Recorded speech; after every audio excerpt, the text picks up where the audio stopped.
नमस्कार दोस्तों, पढ़ छत्तीसगढ़ क्लासेस में आप सभी का एक बार फिर से बहुत बहुत स्वागत है। दोस्तों, छत्तीसगढ़ की निःशुल्क क्लासेस हमारे द्वारा आपको दी जा रही है, जिसमें हमने अभी तक का 24 लेक्चर आप लोगों को दिया है। यदि आपने वह लेक्चर नहीं पढ़ा है तो कृपया उसे भी देख लें और उसके बाद फिर इसमें आएँ, क्योंकि स्टेप बाय स्टेप हम हर टॉपिक को क्लियर करते जा रहे हैं, कंप्लीट कराते जा रहे हैं आप लोगों का। आप चाहें तो हमारे चैनल के प्लेलिस्ट में जा करके संपूर्ण छत्तीसगढ़ वाले सेक्शन में हर छत्तीसगढ़ का पूरा शुरू से लेकर के अंत तक आप अध्ययन कर सकते हैं निःशुल्क। ठीक है, जहां आपको विस्तार से हर एक चीज़ समझाया जाएगा। परीक्षा उपयोगी के साथ साथ जो प्रमुख तत्व हैं वह सभी इसमें बताया जाएगा। इससे पहले की क्लास में हमने देखा था मिट्टी, और उससे पहले हमने देखा था भूगर्भिक संरचना, भूतात्विक संरचना। ठीक है, आज हमारा जो लेक्चर है ये जो है आपका लेक्चर नंबर 25 है। ठीक है, उम्मीद करता हूँ दोस्तों आप हमारे साथ शुरू से बने हुए हैं। यदि आपने अभी शुरुआत कर रहे हैं तो भी कोई देरी नहीं हुई है, आप शुरू से उस लेक्चर्स को देखते आइए ताकि आपका हर एक कॉन्सेप्ट क्लियर रहे। इसके साथ ही साथ हम आपको एक और जानकारी देना चाहेंगे। जो व्यक्ति महंगे कोचिंग नहीं जा सकते वो हमारे चैनल के माध्यम से हर विषय को पढ़ सकते हैं, चाहे वो गणित की बात क्यों ना हो या हिंदी जैसे भाषा की बात क्यों ना हो। संपूर्ण आपके जीएस की तैयारी कराई जा रही है, जिसमें अभी पहला लेक्चर संविधान का भी डला हुआ है, आप देख सकते हैं उसे। ठीक, इसके साथ साथ जो टीचर भर्ती कर रहे हैं, जो एडीआई की भर्ती की तैयारी कर रहे हैं सीजीपीएससी के, और जो व्यक्ति आपके एडीओ की तैयारी कर रहे हैं, वो भी हमारे चैनल के माध्यम से अध्ययन कर सकते हैं, हमसे जुड़ सकते हैं। ठीक है दोस्तों, यदि ये वीडियो पसंद आए तो प्लीज़ चैनल को लाइक करें, वीडियो को लाइक करें एंड सब्सक्राइब करें। चलिए पढ़ते हैं आज का लेक्चर नंबर 25। आज का जो लेक्चर है वह है प्राकृतिक विभाजन, छत्तीसगढ़ का प्राकृतिक विभाजन। देखिए, सबसे पहले हम समझेंगे कि प्राकृतिक विभाजन क्या होता है। ठीक है, प्राकृतिक विभाजन पृथ्वी की सतह को अलग अलग क्षेत्रों में बांटने की एक प्रक्रिया है। क्या है? देखिए, पृथ्वी की सतह को अलग अलग क्षेत्रों में बांटने की प्रक्रिया है, जो उनकी भौतिक विशेषताओं के आधार पर होती है। ठीक है, भौतिक विशेषताओं अर्थ कहने का मतलब है कि वहाँ की जो उच्चावच है, उच्चावच कहने का मतलब है जो वहाँ के पहाड़ हैं, मैदान हैं, पठार हैं, ये आपका उच्चावच है। ठीक है, साथ ही साथ अन्य विशेषताओं में शामिल जो है आपके जलवायु हो गया। जलवायु कहने का मतलब वहाँ का जो तापमान है, वहाँ का जो वर्षा है, एटमॉस्फेयर है, ये हो गया, आपको देखेंगे। इसके साथ ही साथ आपका वनस्पति, पेड़ हो गए, घास हो गए और जीव जंतु। ठीक, इन्हीं के आधार पर क्या होता है, भौतिक विभाजन किया जाता है।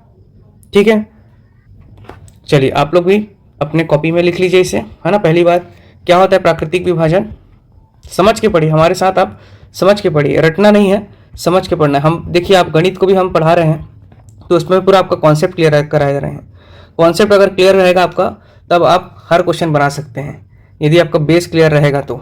ठीक है, और बेस क्लियर नहीं रहेगा तो आपको बड़ा दिक्कत होगा। ठीक, इसी प्रकार हम छत्तीसगढ़ को भी आपको पूरा समझा करके पढ़ा रहे हैं ताकि आप उस चीज़ को समझ सकें, रटने की जगह समझने पर जोर दे रहे हैं।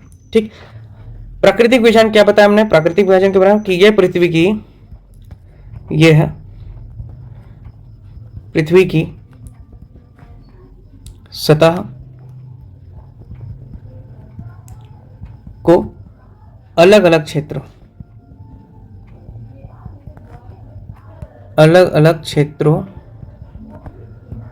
में बांटने का प्रक्रिया है।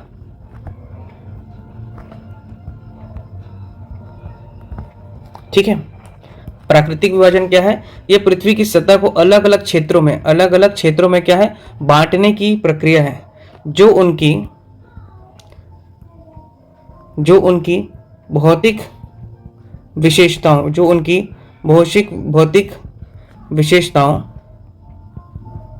के आधार पर होती है। ठीक है, उनके भौतिक आधार पर होती है। अब ये विशेषताएं क्या क्या हैं ये देख लेते हैं। अब ये भौतिक विशेषताएं क्या होती हैं इसे देख लेते हैं।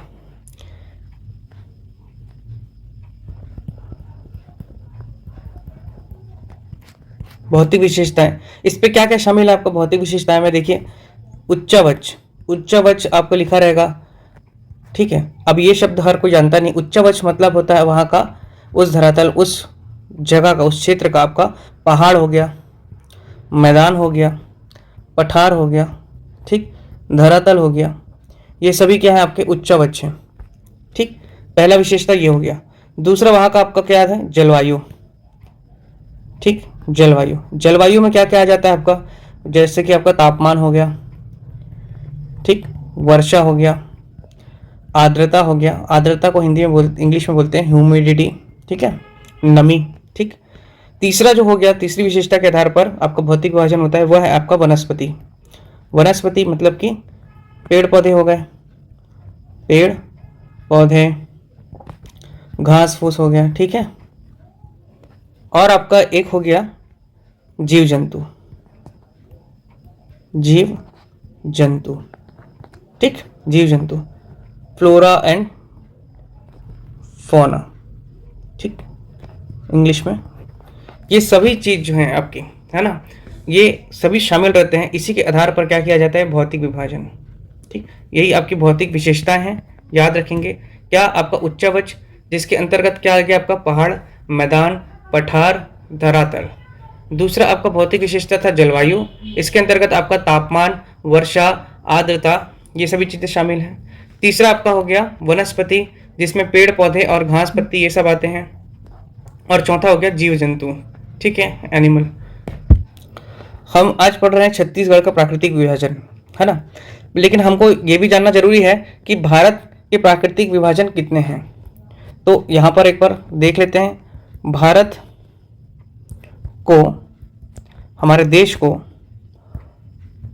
मुख्य रूप से 5, याद रखेंगे, 5 प्राकृतिक,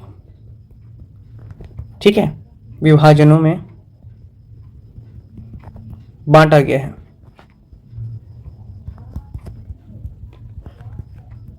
कोशिश हमारी यही रहती है कि छत्तीसगढ़ के साथ साथ हमारा जो भारत का ज्योग्राफी सेक्शन चल रहा है, अभी छत्तीसगढ़ का ज्योग्राफी चल रहा है, छत्तीसगढ़ का भूगोल चल रहा है, तो हम भारत के भी जो तत्व मिल जाते हैं, जो कंटेंट मिल जाते हैं, उसको भी हम इसमें जोड़ के पढ़ा देते हैं, ताकि आपका एक साथ तैयारी हो जाए। ठीक है दोस्तों, तो भारत को मुख्य रूप से कितने आपके 5 प्रकार के प्राकृतिक विभाजन में बांटा गया है, और वह कौन कौन से हैं, तो याद रखेंगे। एक पहला वह हिमालय पर्वत, सबसे ऊपर में आप सभी जानते हैं हिमालय पर्वत।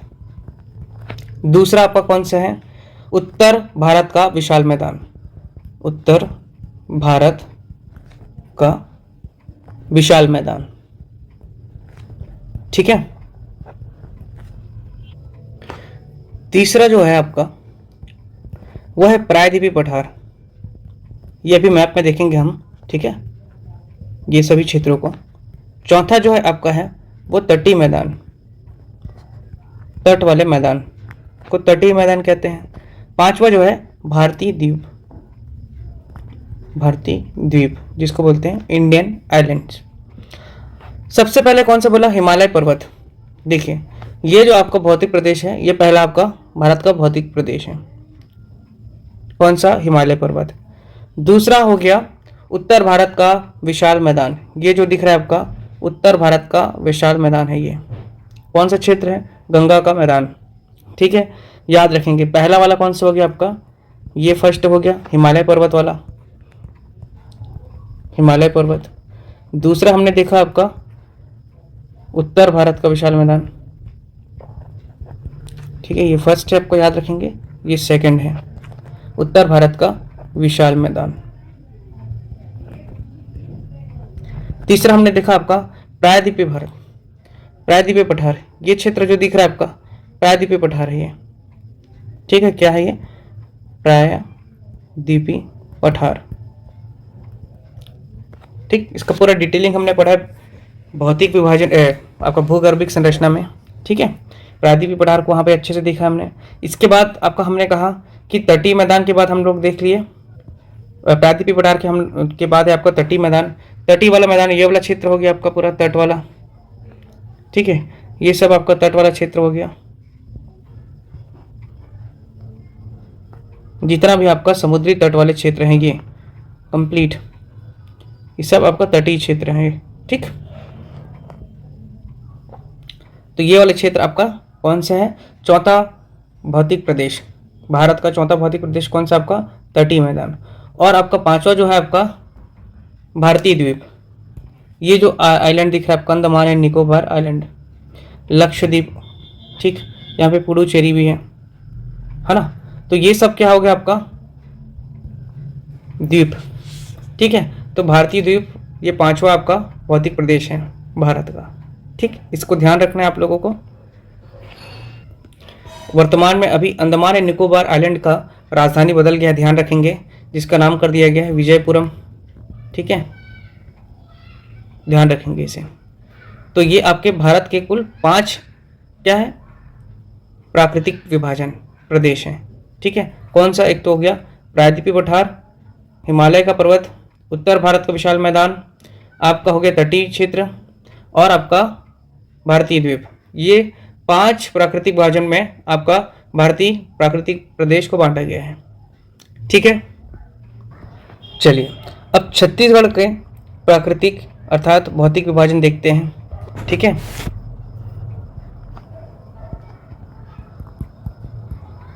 छत्तीसगढ़ के भौतिक विभाजन बहुत इंपॉर्टेंट टॉपिक है ये, है ना, छत्तीसगढ़ के रिस्पेक्ट में। याद रखेंगे छत्तीसगढ़ में कुल 4 भौतिक विभाग में बांटा गया है प्राकृतिक प्रदेशों को। पहला जो है आपका जशपुर सामरी पाठ, क्या है आपका जशपुर सामरी पाठ, ठीक, जशपुर सामरी पाठ। इसके अंतर्गत याद रखना है आपको कि इसका क्षेत्रफल कितना है, क्षेत्रफल वेरी इंपॉर्टेंट 6208 स्क्वायर किलोमीटर। प्रतिशत में पूछता है कितना, वेरी इंपॉर्टेंट है, प्रतिशत में पूछता ही है ना, इसलिए ध्यान रखेंगे 4.59% इसका क्षेत्र है, इसका जशपुर सामरी पाठ प्रदेश का, ठीक। इसके अंतर्गत आने वाले जो क्षेत्र हैं वो है आपके सामरी पाठ, कहाँ पर है ये, बलरामपुर जिले में है, ठीक है, सामरी पाठ हो गया बलरामपुर का। दूसरा हो गया आपका जशपुर पाठ, ये कहाँ है आपका जशपुर जिले में है, ठीक। मैप में सभी क्षेत्रों को हम देखेंगे, ठीक है। एक हो गया आपका मेन पार्ट, हो गया मेन पार्ट, ये आपका सरगुजा जिले में है, ठीक। और एक हो गया कुसमी पाठ, ये भी आपका बलरामपुर जिले में है, ठीक है। ये आपका जशपुर सामरी पाठ है, पूरा डिटेलिंग के साथ इसको हम पढ़ेंगे आज। लेकिन अभी हम 4 सेक्शन आपको बता दे रहे हैं कि आपके 4 भौतिक विभाजन कौन कौन से हैं। एक हमने देख लिया अभी आपका जशपुर सामरी पाठ, ठीक है। इसके बाद हम देख लेते हैं दूसरा जो है वह आपका महानदी बेसिन, महानदी बेसिन, ठीक। ये सबसे कम है, याद रखना, सबसे छोटा है, सबसे छोटा प्राकृतिक प्रदेश कौन सा छत्तीसगढ़ का, तो जशपुर सामरी पाठ, याद रखेंगे, ठीक। दूसरा देखते हैं, दूसरा लेते हैं हम इसके बाद पूर्वी बघेलखंड का पठार, पूर्वी बघेलखंड पठार, ठीक है। ये किस क्षेत्र में है आपका, सरगुजा बेसिन में, याद रखेंगे सरगुजा संभाग में। इसका कुल क्षेत्रफल को ध्यान रखना है, इसका कुल क्षेत्रफल है 21,863 स्क्वायर किलोमीटर। जैसे मैं बोल रहा हूँ वैसे याद करेंगे। प्रतिशत में कितना है आपका, तो याद रखेंगे 16.16%। पूर्वी बघेलखंड का पठार क्षेत्रफल है इसका 21,863 स्क्वायर किलोमीटर, प्रतिशत है आपका 16.16% इसका क्षेत्र है, ठीक है। इसमें इंपॉर्टेंट बात याद रखना है कि ये आपका सरगुजा आपका संभाग में आता है क्षेत्र, ठीक है। आपका जशपुर वाला जो क्षेत्र था, है ना,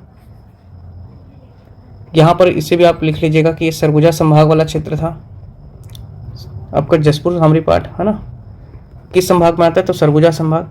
ये भी आपका जो है आपका पूर्वी बघेलखंड का पठार सरगुजा संभाग में आता है, ठीक है। इसमें कुछ प्रमुख बेसिन्स आते हैं, जैसे आपका हो गया कन्हार बेसिन, रिहंद बेसिन, है ना, कन्हार बेसिन, रिहंद बेसिन इसमें आता है। ये सब पढ़ेंगे हम लोग जब नदी अपवातन पर पढ़ेंगे, तब उसमें सब चीज़ डिटेल से पढ़ेंगे। रिहंद बेसिन हो गया आपका, ठीक। तीसरा हो गया आपका सरगुजा बेसिन हो गया,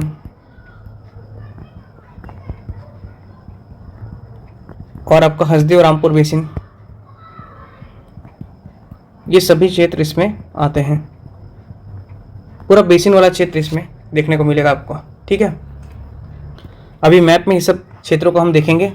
ठीक है, इसके बाद देखिए अगला जो है आपका तीसरा जो है दंडकारण्य। दंडकारण्य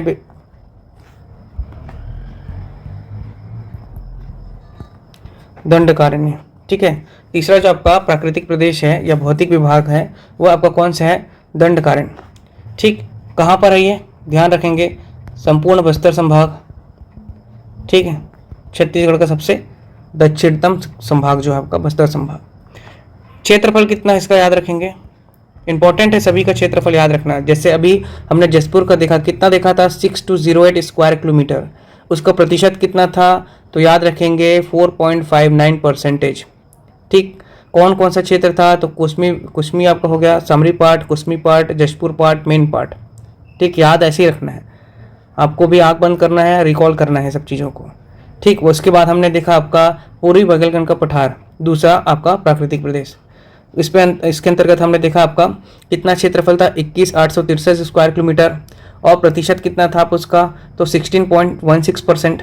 इसके साथ क्षेत्र था सरगुजा बेसिन, हसदेव रामपुर बेसिन, कन्हार बेसिन, रिहंद बेसिन, ये सब क्षेत्र। ठीक, इसके बाद हम देख रहे हैं अभी दंडकारण्य, जो कि आपका क्या है, कहाँ है? बस्तर संभाग में है। क्षेत्रफल इंपॉर्टेंट है, याद रखेगा 39060 स्क्वायर किलोमीटर। प्रतिशत में देखा जाए तो कितना है? तो याद रखेंगे 28.91% है। 28.91% है, इंपॉर्टेंट है, सब चीज़ पूछता है परीक्षा में। ठीक है, इसमें आपका जो क्षेत्र सम्मिलित होते हैं वो आपका पूरा कोटरी बेसिन हो गया। कोटरी बेसिन आप लोग कमेंट में बताएंगे जो लोग पढ़ चुके हैं। कोटरी बेसिन, कोटरी नदी को किस नाम से जाना जाता है? किस और अन्य नाम से जाना जाता है? ठीक है, परलकोट नदी से नाम से जाना जाता है। कहाँ से निकलती है इसको उत्तर आप देंगे। ठीक है, कोटरी बेसिन हो गया, मतलब कि परलकोट बेसिन। ठीक, अबूझमाड़ वाला क्षेत्र हो गया, अबूझमाड़ बेसिन हो गया उधर। ठीक है, अबूझमाड़ का पहाड़ी बेसिन नहीं है, बेसिन आपका जो नदी है वही बनाती है, याद रखेंगे। ठीक है, कोटरी बेसिन हो गया, अबूझमाड़ का पहाड़ी हो गया। इसके साथ आप देख सकते हैं गोदावरी बेसिन, गोदावरी बेसिन। और कौन सी है? तो आपका इंद्रावती बेसिन, सबरी बेसिन, सबरी नदी है ना। सबरी नदी को और किस नाम से जाना जाता है छत्तीसगढ़ में? आप बताएंगे इसे कमेंट में। सबरी बेसिन हो गया। ठीक है, आपका अन्य पठार वाला क्षेत्र हो गया, जैसे कि आपका बस्तर का पठार, दंडकारण्य का पठार, ये सभी क्षेत्र आपका दंडकारण्य में आते हैं, जो कि छत्तीसगढ़ का आपका प्राकृतिक प्रदेश है एक। तीसरा, छत्तीसगढ़ में कुल 4 भौतिक विभाजन या कुल 4 प्राकृतिक प्रदेश है, याद रखेंगे। कितने हैं? 4 प्राकृतिक प्रदेश। जबकि भारत में कितने हैं? अभी हमने बताया था आपको, भारत में कुल 5 हैं, इसको ध्यान रखेंगे। भारत में 5, तो भारत में 5 और छत्तीसगढ़ में 4। छत्तीसगढ़ भारत के अंदर ही है ना, तो ज़्यादा नहीं हो सकता, इसको ध्यान रखना है। तो छत्तीसगढ़ में 4 और भारत में 5। ठीक, ये हो गया आपका दंडकारण्य। और एक अन्य बच जाता है जो मोस्ट एमपी है, महानदी बेसिन। ठीक है, चौथा जो प्राकृतिक व्यंजन बांटा गया आपका वह है आपका महानदी बेसिन। महानदी बेसिन, ठीक, महानदी बेसिन। इसका क्षेत्रफल वेरी इंपॉर्टेंट है, याद रखिएगा। क्षेत्रफल जो है आपका 68064 स्क्वायर किलोमीटर। प्रतिशत की बात करें, प्रतिशत में कितना प्रतिशत है? तो 50.34%। 50 मतलब 50% ऑक्यूपाई यही कर रहा है। छत्तीसगढ़ का कुल भौगोलिक क्षेत्र का 50% से अधिक क्षेत्र जो है इसी प्राकृतिक विभाजन में आता है, इसी प्राकृतिक प्रदेश में आता है। ठीक है, जिसमें आप देख सकते हो छत्तीसगढ़ का मुख्य रूप से इसमें मैदान आ जाएगा, और जो आपकी उच्च भूमि है ना, वो भी इसमें संलग्न रहेंगी। ठीक है, तो क्षेत्र कौन सा हो गया आपका? मध्य छत्तीसगढ़, कौन सा क्षेत्र है आपका? मध्य छत्तीसगढ़। इंपॉर्टेंट चीज़ याद रखेंगे, बीच में आता है ये पूरा, ठीक है, छत्तीसगढ़ का मध्य में स्थित है। कौन कौन से संभाग, तो आपको याद रखेंगे, बिलासपुर संभाग इसमें पूर्ण रूप से आएगा, रायपुर संभाग पूर्ण रूप से आएगा, और आपका दुर्ग संभाग भी इसमें पूर्ण रूप से आएगा, ठीक है, ध्यान रखेंगे इसको। इसलिए आपका महानदी बेसिन नाम पड़ा है इसका, क्योंकि महानदी जो नदी है वो इन तीनों संभाग से कहीं ना कहीं इसका ताल्लुक है, ठीक है, ध्यान रखेंगे इस चीज़ को। महानदी बेसिन में आपका कौन सी चट्टान पाई जाती है मुख्य रूप से? तो कटप्पा, कटप्पा की कडप्पा, ठीक है, कडप्पा चट्टान पाई जाती है, ध्यान रखेंगे इसे, है ना। इसमें कौन कौन से क्षेत्र हैं हमने देख लिया अभी आपका, जैसे कि बिलासपुर, रायपुर और दुर्ग संभाग, संभाग में देख लिया हमने। लेकिन अगर क्षेत्र बोला जाए प्रमुख रूप से, तो आपका एक हो गया शिवनाथ, शिवनाथ महानदी बेसिन, या आपका द्वाब क्षेत्र हो गया। शिवनाथ महानदी का द्वाब मतलब दो नदियों का जो मिलन स्थल होता है वो द्वाब क्षेत्र कहला रहा है आपका, इसीलिए ये आपका दुर्ग संभाग इसमें आ गया, ठीक। इसके बाद हम देख सकते हैं बिलासपुर का मैदान बेसिन को पहले देख लीजिए, और हसदेव मांड नदी महानदी बेसिन,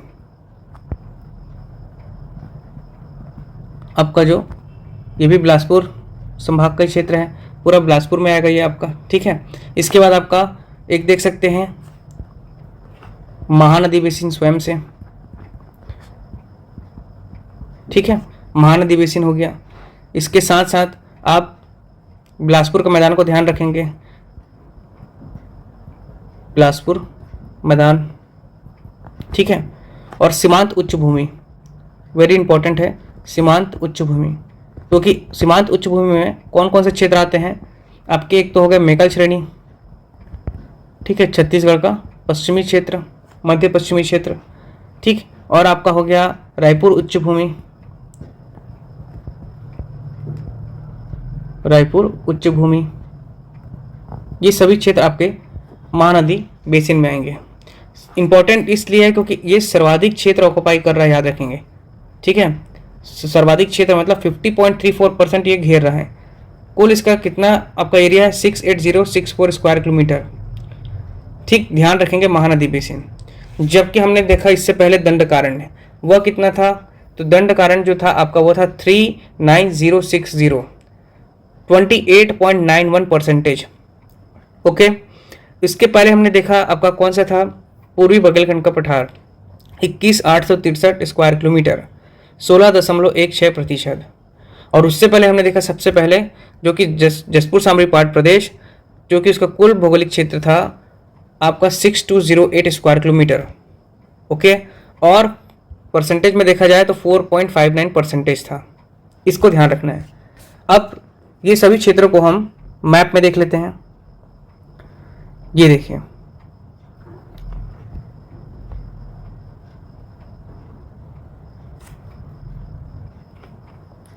सबसे पहले हमने देखा आपका कौन सा? ये जसपुर सामरी पाट प्रदेश, कितना है इसका क्षेत्र? 6208 स्क्वायर किलोमीटर, 4.59%। ये जो आप मैप में देखिए, ये जो क्षेत्र है ना, जो मैं मार्क कर रहा हूँ, ये क्षेत्र आपका जसपुर सामरी पाट प्रदेश है। इसमें आपका ये जो सेक्शन है, ये एरिया जो है आपका, ये बलरामपुर जिला है, ठीक है, बलरामपुर का है। और ये आपका कौन सा है? सरगुजा क्षेत्र है, सरगुजा का मेन पार्ट वाला क्षेत्र है, और ये आपका जसपुर वाला क्षेत्र है। तो कंप्लीट ये जो क्षेत्र दिख रहा है आपको, ये आपका क्या है? सामरी पाट प्रदेश, जसपुर सामरी पाट प्रदेश, ठीक। कुल क्षेत्रफल है 6208 स्क्वायर किलोमीटर। कुल परसेंटेज कितना है इसका? 4.59%, ठीक है। छत्तीसगढ़ के कुल प्रतिशत का कितना प्रतिशत है? 4.59% जसपुर सामरी पाट प्रदेश। इसके बाद हमने देखा आपका पूर्वी बघेलखंड का पठार। पूर्वी बघेलखंड का पठार नाम इसका इसलिए पड़ा क्योंकि ये पूर्वी बघेलखंड का पठार का हिस्सा है, ठीक है। बघेलखंड का पठार कहाँ देखने को मिलता है? तो आपका मध्य प्रदेश। ये वाला जो क्षेत्र दिख रहा है पूरा आपका इस तरफ का एरिया, ये मध्य प्रदेश है, क्योंकि छत्तीसगढ़ जो है आपका मध्य प्रदेश के दक्षिण पूर्वी भाग पर स्थित है, और मध्य प्रदेश जो है आपका छत्तीसगढ़ के उत्तर पश्चिम क्षेत्र में स्थित है। तो ये वाला जो क्षेत्र दिख रहा है आपका पूर्वी बघेलखंड का पठार वाला क्षेत्र है, ठीक है, ध्यान रखेंगे। जबकि ये वाला जो क्षेत्र दिख रहा है आपका, ये वाला जो क्षेत्र है, याद रखेंगे विंध्याचल पर्वत श्रेणी का क्षेत्र है। ठीक है, तो ये जो आपका क्षेत्र दिख रहा है ये आपका कौन सा, ये वाला क्षेत्र, ये पूरा पूर्वी बघेलखंड पठार का हिस्सा है, जिसके अंतर्गत आपका कौन कौन सा आ रहा था, कन्हार बेसिन, रिहंद बेसिन, हसदेव नदी बेसिन, है ना। और साथ ही साथ इसमें क्या देखने को मिला था आपको, देवगढ़ की पहाड़ी इत्यादि। ठीक, सोनहट, यहीं से आपका हसदेव नदी निकलती है, सोनहट से। ध्यान रखेंगे इसका आपका प्रतिशत कितना है, 16.16%, और आपका एरिया कितना है, 21,863 स्क्वायर किलोमीटर। कौन सा आपका, पूर्वी बघेलखंड का पठार। ठीक है, ध्यान रखेंगे इसे। इसके बाद हमने देखा आपका दंडकारण्य का पठार, ये जो दिख रहा है आपका दंडकारण्य का पठार है ये। ठीक, ये जो एरिया है आपका पूरा बस्तर संभाग, दंडकारण्य का पठार। कुल एरिया कितना है इसका, 39060 स्क्वायर किलोमीटर। प्रतिशत को याद रखना है कितना, 28.9। मतलब सर्वाधिक प्रतिशत आपको कहाँ देखने को मिल रहा है, महानदी बेसिन। कहाँ से कहाँ है महानदी बेसिन, आपका ये पूरा दिख रहा है जो। ठीक, बिलासपुर संभाग, रायपुर संभाग और दुर्ग संभाग का पूरा आपका जो क्षेत्र है वो आपका महानदी बेसिन है। ठीक, ये आपका कौन सा है संभाग, ये बिलासपुर संभाग, ध्यान रखेंगे। ये आपका जो है दुर्ग संभाग है इधर आपका, ध्यान रखेंगे। और ये आपका कौन सा है, रायपुर संभाग। कुछ इस प्रकार से आप इसे समझ लीजिए। हालांकि बिलासपुर संभाग जो है सर्वाधिक जिलों वाला संभाग हो गया है, जबकि रायपुर सबसे कम जिलों वाला संभाग हो गया है। ध्यान रखेंगे इस बात को। ठीक है, तो सर्वाधिक जिलों की संख्या किस संभाग में है, आपका बिलासपुर संभाग में है। तो बिलासपुर और दुर्ग और आपका रायपुर संभाग में महानदी बेसिन है। कुल कितना एरिया ऑक्युपाई करता है ये, तो 68064, 68,064। कितना प्रतिशत, तो 50.34%, 50.34%। ध्यान रखिएगा, इसको आप लिख के रख लीजिएगा। जैसे जसपुर सामरी पाठ, जसपुर शामरी पाठ कितना था आपका, 4.59%। कितना था आपका, 6208 स्क्वायर किलोमीटर। ठीक, दूसरा हमने देखा पूर्वी बघेलखंड का पठार। ठीक है, पूर्वी बघेलखंड का पठार कितना एरिया लिया इसने, तो याद रखेंगे 21,863 स्क्वायर किलोमीटर। ठीक है, स्क्वायर किलोमीटर। और कितना एरिया, तो 16% है, 16%। तीसरा हमने देखा आपका दंडकारण्य का पठार। दंडकारण्य का पठार में हमने देखा, क्या देखा कि 39060 स्क्वायर किलोमीटर इसका कुल एरिया है, 28.91% इसका क्या है, आपका क्षेत्र है। इसके बाद हमने देखा 50.34% में क्या, महानदी बेसिन, जो छत्तीसगढ़ का सबसे बड़ा प्राकृतिक प्रदेश है, महानदी बेसिन। ठीक है, कितना एरिया है इसका, तो याद रखेंगे 68064 स्क्वायर किलोमीटर। इसको आप कंठस्थ कर लीजिएगा क्योंकि परीक्षा में पूछता है। ठीक, ये हो गया आपका प्राकृतिक विवरण का एक छोटा सा संक्षेप विवरण। अब इसके बाद हम लोग देख लेते हैं सबसे पहले जसपुर सामरी पाठ प्रदेश को। ठीक है, चलिए सबसे पहले देखते हैं जसपुर सामरी पाठ प्रदेश को। पहला प्राकृतिक प्रदेश कौन सा, जसपुर सामरी पाठ प्रदेश। ठीक, कितना था इसका प्रतिशत, 4.59%। ठीक, कितना एरिया, 6208 स्क्वायर किलोमीटर। मतलब क्षेत्रफल में सबसे छोटा प्राकृतिक प्रदेश। ध्यान रखेंगे, क्षेत्रफल में सबसे छोटा प्राकृतिक प्रदेश कौन सा आपका हो गया, जसपुर सामरी पाठ प्रदेश।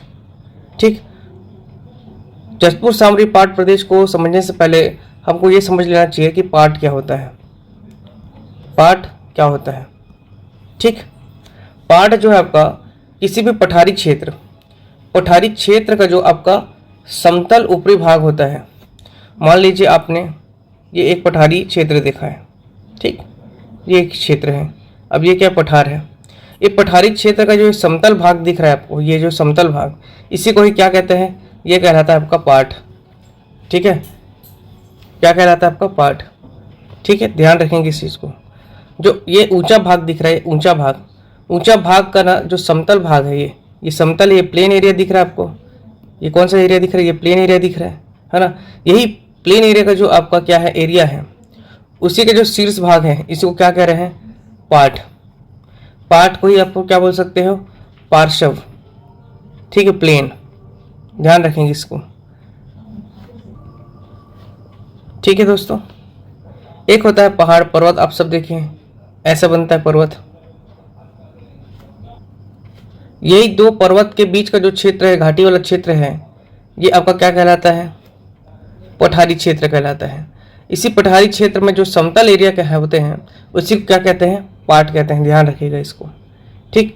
चलिए, इसका क्षेत्र विस्तार हमने देखा भी कितना, 6208 स्क्वायर किलोमीटर, 6208 स्क्वायर किलोमीटर। कितना प्रतिशत, छत्तीसगढ़ के कुल क्षेत्रफल का 4.59%।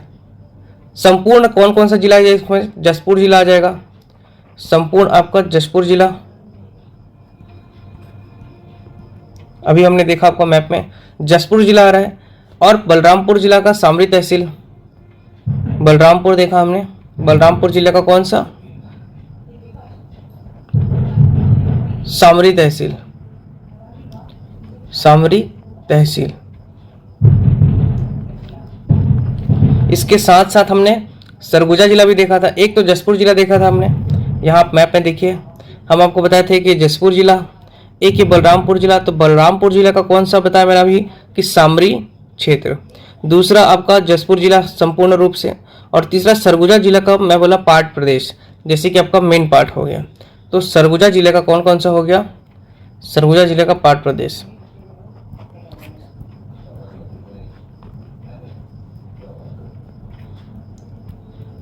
और सरगुजा जी का जो जिले का जो पार्ट प्रदेश है वो कौन सा आपका मेन पार्ट है, ठीक। ध्यान रखेंगे ये जो क्षेत्र है ये आपका जसपुर सामरी पार्ट प्रदेश में आते हैं, ठीक। ध्यान रखेंगे ये छत्तीसगढ़ का, ठीक है, छत्तीसगढ़ का ये कौन सा क्षेत्र है, उत्तर पूर्वी क्षेत्र है। याद रखेंगे, ये देखिए मैप में ये छत्तीसगढ़ है। अब ये छत्तीसगढ़ का कौन सा है, नॉर्थ है, ये आपका ईस्ट है, पूर्व है, ठीक है। ये आपका उत्तर क्षेत्र है, ये आपका पश्चिम क्षेत्र है छत्तीसगढ़ का, और ये आपका दक्षिण क्षेत्र है। तो कहाँ पर ये अभी लोकेटेड है, ये है जसपुर सामरी पार्ट प्रदेश उत्तर पूर्वी क्षेत्र में। ध्यान रखेंगे छत्तीसगढ़ के उत्तर पूर्वी क्षेत्र, छत्तीसगढ़ के उत्तर पूर्वी क्षेत्र में जसपुर सामरी पार्ट प्रदेश स्थित है, जसपुर सामरी पार्ट प्रदेश स्थित है। समझ के पढ़ना है, ठीक है ना। पार्ट क्या होता है हमने देख लिया, किसी भी पठारी भाग का ऊपर वाला जो समतल क्षेत्र होता है उसी को पार्ट कहते हैं, ठीक। जसपुर सामरी पार्ट प्रदेश प्रदेश के कुल क्षेत्रफल का 4.59% ऑक्युपाई करता है, घेरता है, ठीक है। क्षेत्र के छत्तीसगढ़ का क्षेत्रफल कितना है आपका 135,192 स्क्वायर किलोमीटर। इसका कितना प्रतिशत 4.59% आपका जसपुर सामरी पार्ट प्रदेश है, अर्थात 6208 स्क्वायर किलोमीटर आपका जसपुर सामरी पार्ट प्रदेश है।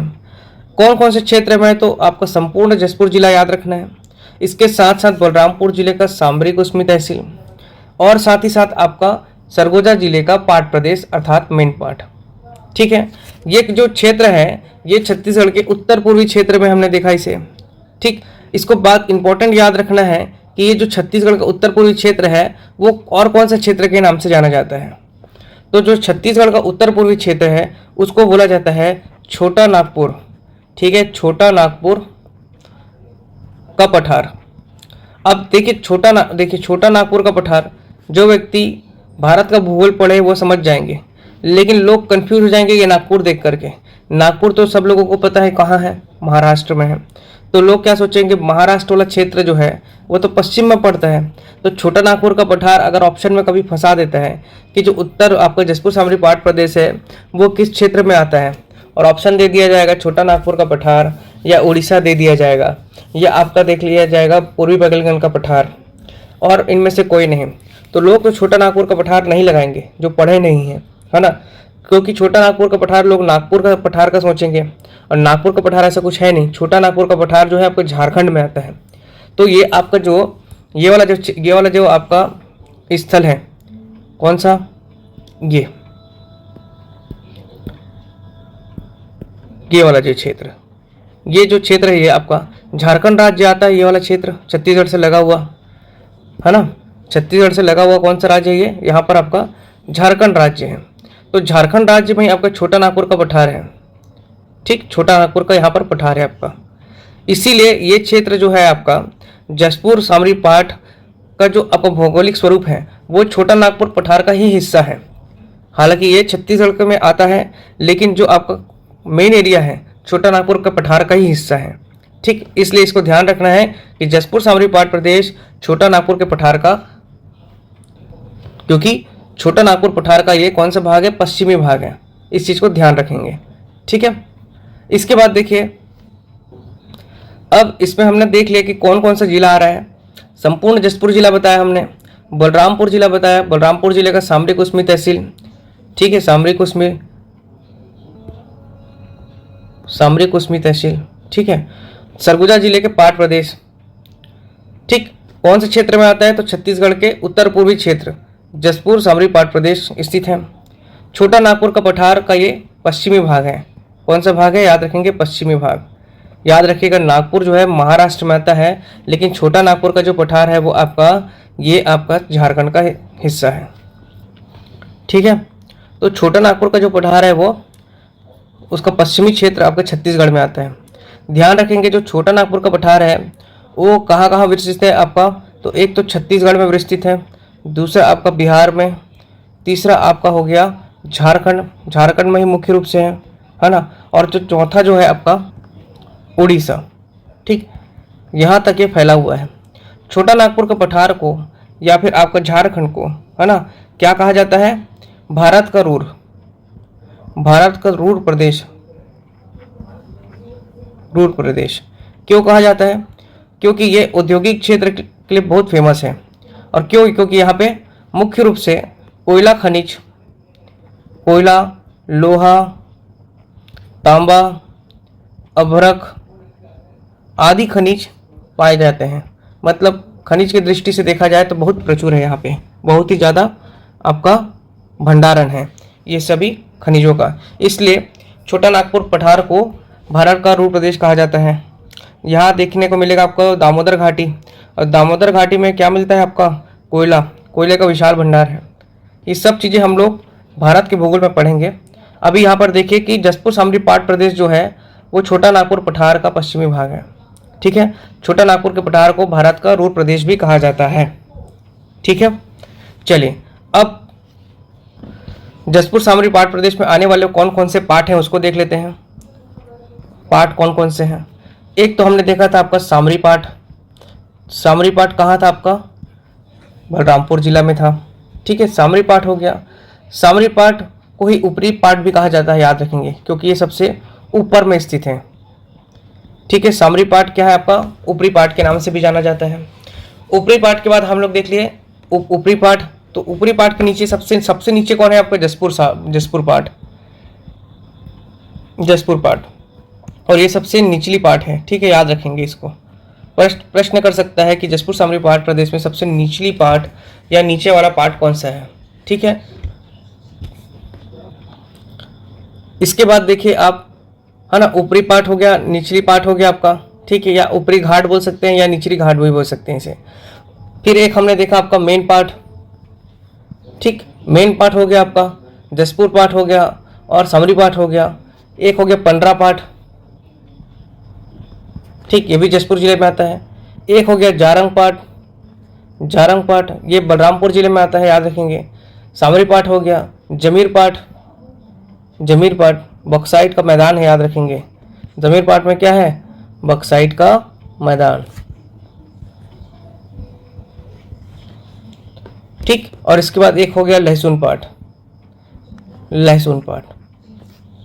परीक्षाओं में इन पाठ प्रदेशों का क्रम जानने के लिए भी बोला जाता है, जिसे हम अभी आगे देखेंगे।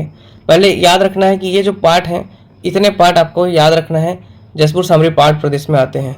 कौन कौन से पाठ, सामरी पाठ, कुसमी पाठ। सामरी पाठ हो गया आपका, एक कुसमी पाठ हो गया, एक हो गया आपका जसपुर पाठ, मेन पाठ, पंडरा पाठ, जारंग पाठ, जमीर पाठ, लहसुन पाठ, इस सबको याद रखना है, ठीक है। अब यहाँ का जो आपका सेल समूह है, कहाँ का, जसपुर सामरी पाट प्रदेश का।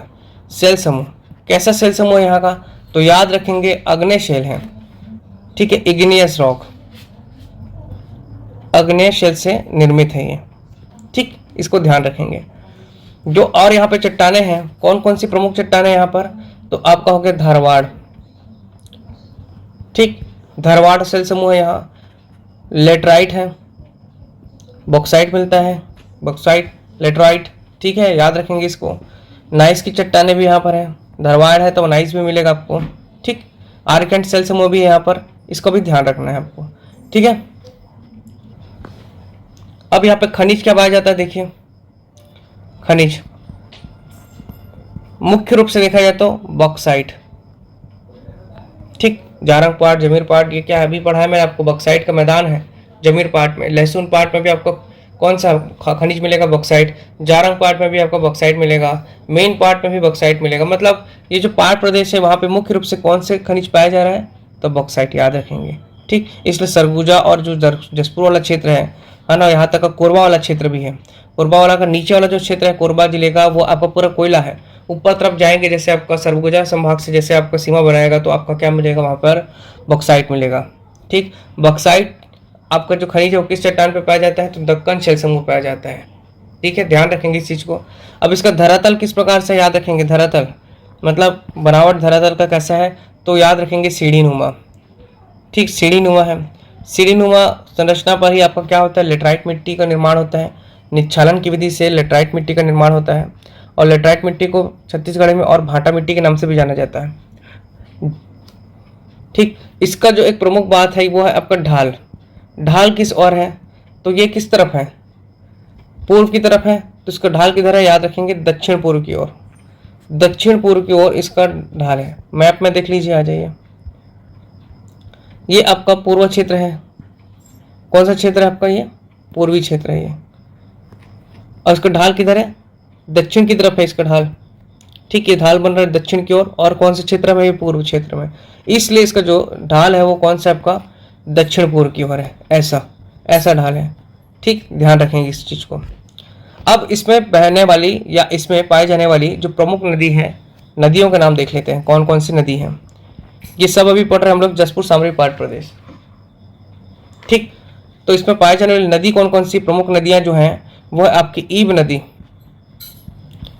ठीक, मई नदी, शंख नदी, ठीक है। तो ये नदियां आपके जसपुर समरी पाट प्रदेश में मिलती हैं, जिसमें से ईब नदी जो है आपकी प्रमुख नदी है। ईब नदी कहाँ से निकलती है, तो खुर्जा की पहाड़ी, खुर्जा पहाड़ी, ये कहाँ है आपका, याद रखेंगे पंडरा पाठ में, ठीक। ईब नदी का उद्गम होता है खुर्जा की पहाड़ी, पंडरा पाठ, जो कि आपका जसपुर जिले में है, ठीक है, जसपुर जिले में, ठीक। इसके बाद देखिए जसपुर सामरी पाट प्रदेश के उत्तरी भाग अर्थात बलरामपुर जिले से कर्क रेखा गुजरती है, ठीक है, कर्क रेखा, ध्यान रखेंगे, ठीक। कर्क रेखा कहाँ कहाँ से गुजरती थी, तो आपका हो गया सबसे पहले नवीन जिला बना है जो MCB मनिंदगढ़ चिड़वे भरतपुर, उसके बाद आपका कोरिया से गुजरती है कर्क रेखा, उसके बाद आपका कहाँ से, सूरजपुर से, और सूरजपुर के बाद आपका बलरामपुर जिले से, ठीक। तो बलरामपुर जिला कहाँ है आपका, जसपुर सामरी पाट प्रदेश का उत्तरी क्षेत्र है, सामरी कुसमी तहसील, इसलिए कर्क रेखा कहाँ यहाँ से गुजर रही है, इस चीज़ का ध्यान रखेंगे। याद रखिए कर्क रेखा जो है छत्तीसगढ़ में सर्वाधिक किस जिले से होकर गुजरती है, तो याद रखेंगे बलरामपुर, और न्यूनतम बोला है तो आपका कोरिया लेना है, न्यूनतम जो उसकी कर्क रेखा की दूरी है वह है आपका कोरिया में, और सर्वाधिक देखा जाए तो कहाँ है आपका, याद रखेंगे बलरामपुर जिले में, ठीक। इसके बाद आपको ये याद रखना है यहाँ किस प्रकार की मिट्टी पाई जाती है, मिट्टी, तो मिट्टी के लिए ध्यान रखेंगे दक्कन का सेल समूह, यहाँ पर बॉक्साइट मिल रहा है, यहाँ पे मिट्टी कौन सी मिलेगा आपका, लेटेराइट मिट्टी, जिसको स्थानीय नाम क्या है इसका, भाटा या मुर्मी, ठीक है, ठीक। निच्छालन विधि से इस मिट्टी का निर्माण होता है, और इस मिट्टी में किस प्रकार की आपकी फसल ली जाती है, तो याद रखेंगे टमाटर हो गया, टमाटर, लीची, चाय अर्थात बागानी फसल, ठीक है, बागवानी फसल इसमें ली जाती है, इसका विशेष ध्यान रखेंगे। ठीक, इसका ढाल देखिए लिया हमने, इसका ढाल है दक्षिण पूर्व की ओर। ठीक है, अब इसे मैप में देख लेते हैं, क्योंकि मैप में देखने से ज़रूरी है, क्योंकि इसमें पूछा जाता है कि इन 5 प्रदेशों का क्रम कैसा है, पूर्व से पश्चिम या पश्चिम से पूर्व किस प्रकार से ये स्थित है, इसे परीक्षा में पूछते हैं। तो इसे ध्यान से देखिए। चलिए मैप में सबसे पहले यहाँ मेंशन कर देते हैं। सबसे पहले आपका जमीर पाठ, ठीक है, जमीर पाठ, जमीर पाठ के बाद आपका जारंग पाठ, जारंग पाठ के बाद आपका आता है जसपुर पाठ, और जसपुर पाठ के बाद आपका मेन पाठ इधर। ठीक, याद रखेंगे ये आपका क्रम क्या है, पूर्व से पश्चिम की ओर है, मतलब समझ रहे हैं। पहले ये आपका ये ईस्ट में आएगा पहले, उसके बाद फिर ऐसे चलेगा, ऐसा ऐसा। ठीक, मैं इसका क्रम को आपको उल्टा लिख देता हूँ क्योंकि क्षेत्र के हिसाब से। यहाँ देख लेते हैं, सबसे पहले आपका आ गया मेन पार्ट। ठीक, इस मैप में देखते हैं, सबसे पहले आपका हो गया मेन पार्ट। ठीक है, मेन पार्ट, मेन पार्ट के बाद आपका हो गया जसपुर पाठ वाला क्षेत्र। ठीक, जसपुर पाठ के बाद आपका आ गया जारंग पाठ। ठीक है, और जारंग पाठ के बाद आपका हो गया जमीर पाठ। ये आपका क्रम कौन सा है, पूर्व से पश्चिम, याद रखेंगे पूर्व से पश्चिम का क्रम है। ठीक, ये प्रश्न आ चुका है आपका CGPSC ABO में आया था 2013। ठीक, ध्यान रखेंगे इसको, CGPSC ABO 2013 का प्रश्न है कि इन 5 प्रदेशों का पूर्व से पश्चिम का क्रम क्या है। तो उत्तर ये ले गया था आपका, सबसे पहला जो है आपका जमीर पाठ सबसे पूर्व में, उसके बाद आपका जारंग पाठ। ठीक, जारंग के बाद आपका जसपुर पाठ, और जसपुर के बाद आपका मेन पाठ। ठीक, सबसे पहले ये दिख रहा है, देखिए जमीर पाठ पूर्व में, उसके बाद जारंग पाठ, फिर अगर ऑप्शन में होता तो पंडरा पाठ, फिर उसके जसपुर पाठ, फिर मेन पाठ। ठीक है, ये इसका क्रम है। ठीक है, ये देखिए सबसे पहले आपका हो गया जमीर पाठ, जमीर पाठ के बाद आपका जारंग पाठ, जारंग के बाद आपका देख लीजिए पंडरा पाठ आएगा, और पंडरा के बाद आपका ये जसपुर पाठ, और जसपुर के बाद ये आपका ये जो है मेन पार्ट, ये वाला क्षेत्र है। तो पूर्व से आपका पश्चिम क्रम हो गया, ऐसा पूर्व से आपका पश्चिम चल रहा है। ठीक है, ध्यान रखेंगे इसको। आगे सब देखेंगे अगले हम लोग पाठ प्रदेश में, जिसमें अपन पूर्वी बुंदेलखंड का पठार पढ़ेंगे। आपका जसपुर सामरी पाठ प्रदेश। अब एक बार क्यों रिवाइज कर लेते हैं इसे अपन शुरू से कि हमने क्या क्या देखा था। सबसे पहला बात हमने देखा था कि प्राकृतिक विभाजन क्या होता है। तो ये पृथ्वी की सतह को अलग अलग जो क्षेत्र में बांटने की एक प्रक्रिया है, प्राकृतिक विभाजन, जो उनके भौतिक विशेषताओं के आधार पर किया जाता है। भौतिक विशेषता से हम क्या समझें कि वहाँ की जो आपके पहाड़ी मैदान, पठार, धरातल, जलवायु, मौसम, वनस्पति, पेड़ पौधे एवं जीव जंतु के यही विशेषताओं के आधार पर आपका प्राकृतिक विभाजन किया जाता है। भारत को मुख्य रूप से 5 प्राकृतिक विभाजन में, प्राकृतिक विभाग में आपको बांटा गया है। 5 प्राकृतिक विभाग कौन कौन से थे? तो आपका एक हिमालय पर्वत, दूसरा उत्तर भारत का विशाल मैदान, तीसरा आपका हो गया प्रायद्वीपीय भारत या प्रायद्वीपीय पठार, चौथा हो गया तटीय मैदान, तट वाले जो स्थल हैं, जितना भी आपका समुद्र तट से लगे हुए क्षेत्र हैं वो आपके हो गए, और एक हो गया द्वीप वाले क्षेत्र, अंडमान निकोबार, लक्षद्वीप, ये वाले क्षेत्र। तो भारत को मुख्य रूप से 5 प्रकार के प्राकृतिक प्रदेशों में बांटा गया है। लेकिन छत्तीसगढ़ की बात करें तो छत्तीसगढ़ में आपका कितने प्रकार में बांटा गया है? तो याद रखेंगे 4 प्रकार से।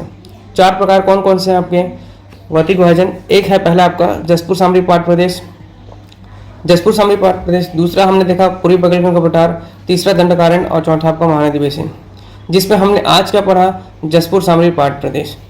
ठीक, इसका कुल क्षेत्रफल कितना है? 6208 स्क्वायर किलोमीटर।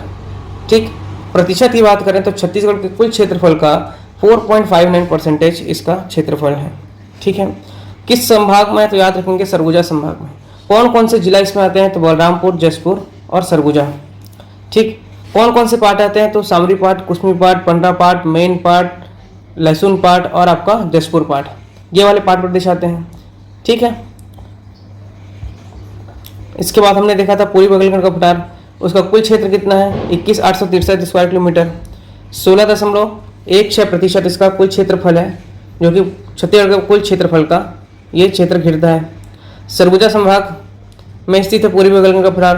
पूर्वी बघेलखंड का पठार जो है वो आपका मध्य प्रदेश का दक्षिण पूर्वी क्षेत्र है, ध्यान रखेंगे इस चीज़ को, ठीक है। इसको हम नेक्स्ट क्लास में पढ़ेंगे पूर्वी बघेलखंड का पठार को विस्तार से।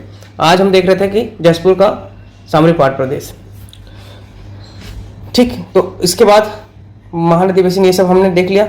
आज हमने किसको डील किया, आपका जसपुर सामरी पाट प्रदेश। जसपुर सामरी पाट प्रदेश में क्या देखा, 4.59% इसका कुल क्षेत्र है, कितना 6208 स्क्वायर किलोमीटर, मतलब छत्तीसगढ़ का कुल क्षेत्रफल कितना है 135,192 स्क्वायर किलोमीटर में 6208 स्क्वायर किलोमीटर आपका जसपुर सामरी पाट प्रदेश।